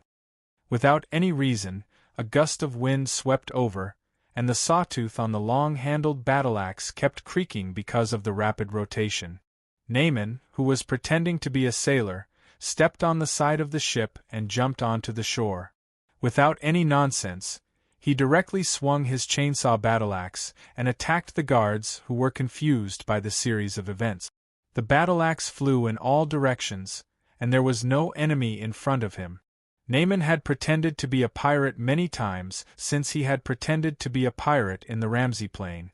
Now, his performance could be described as flawless.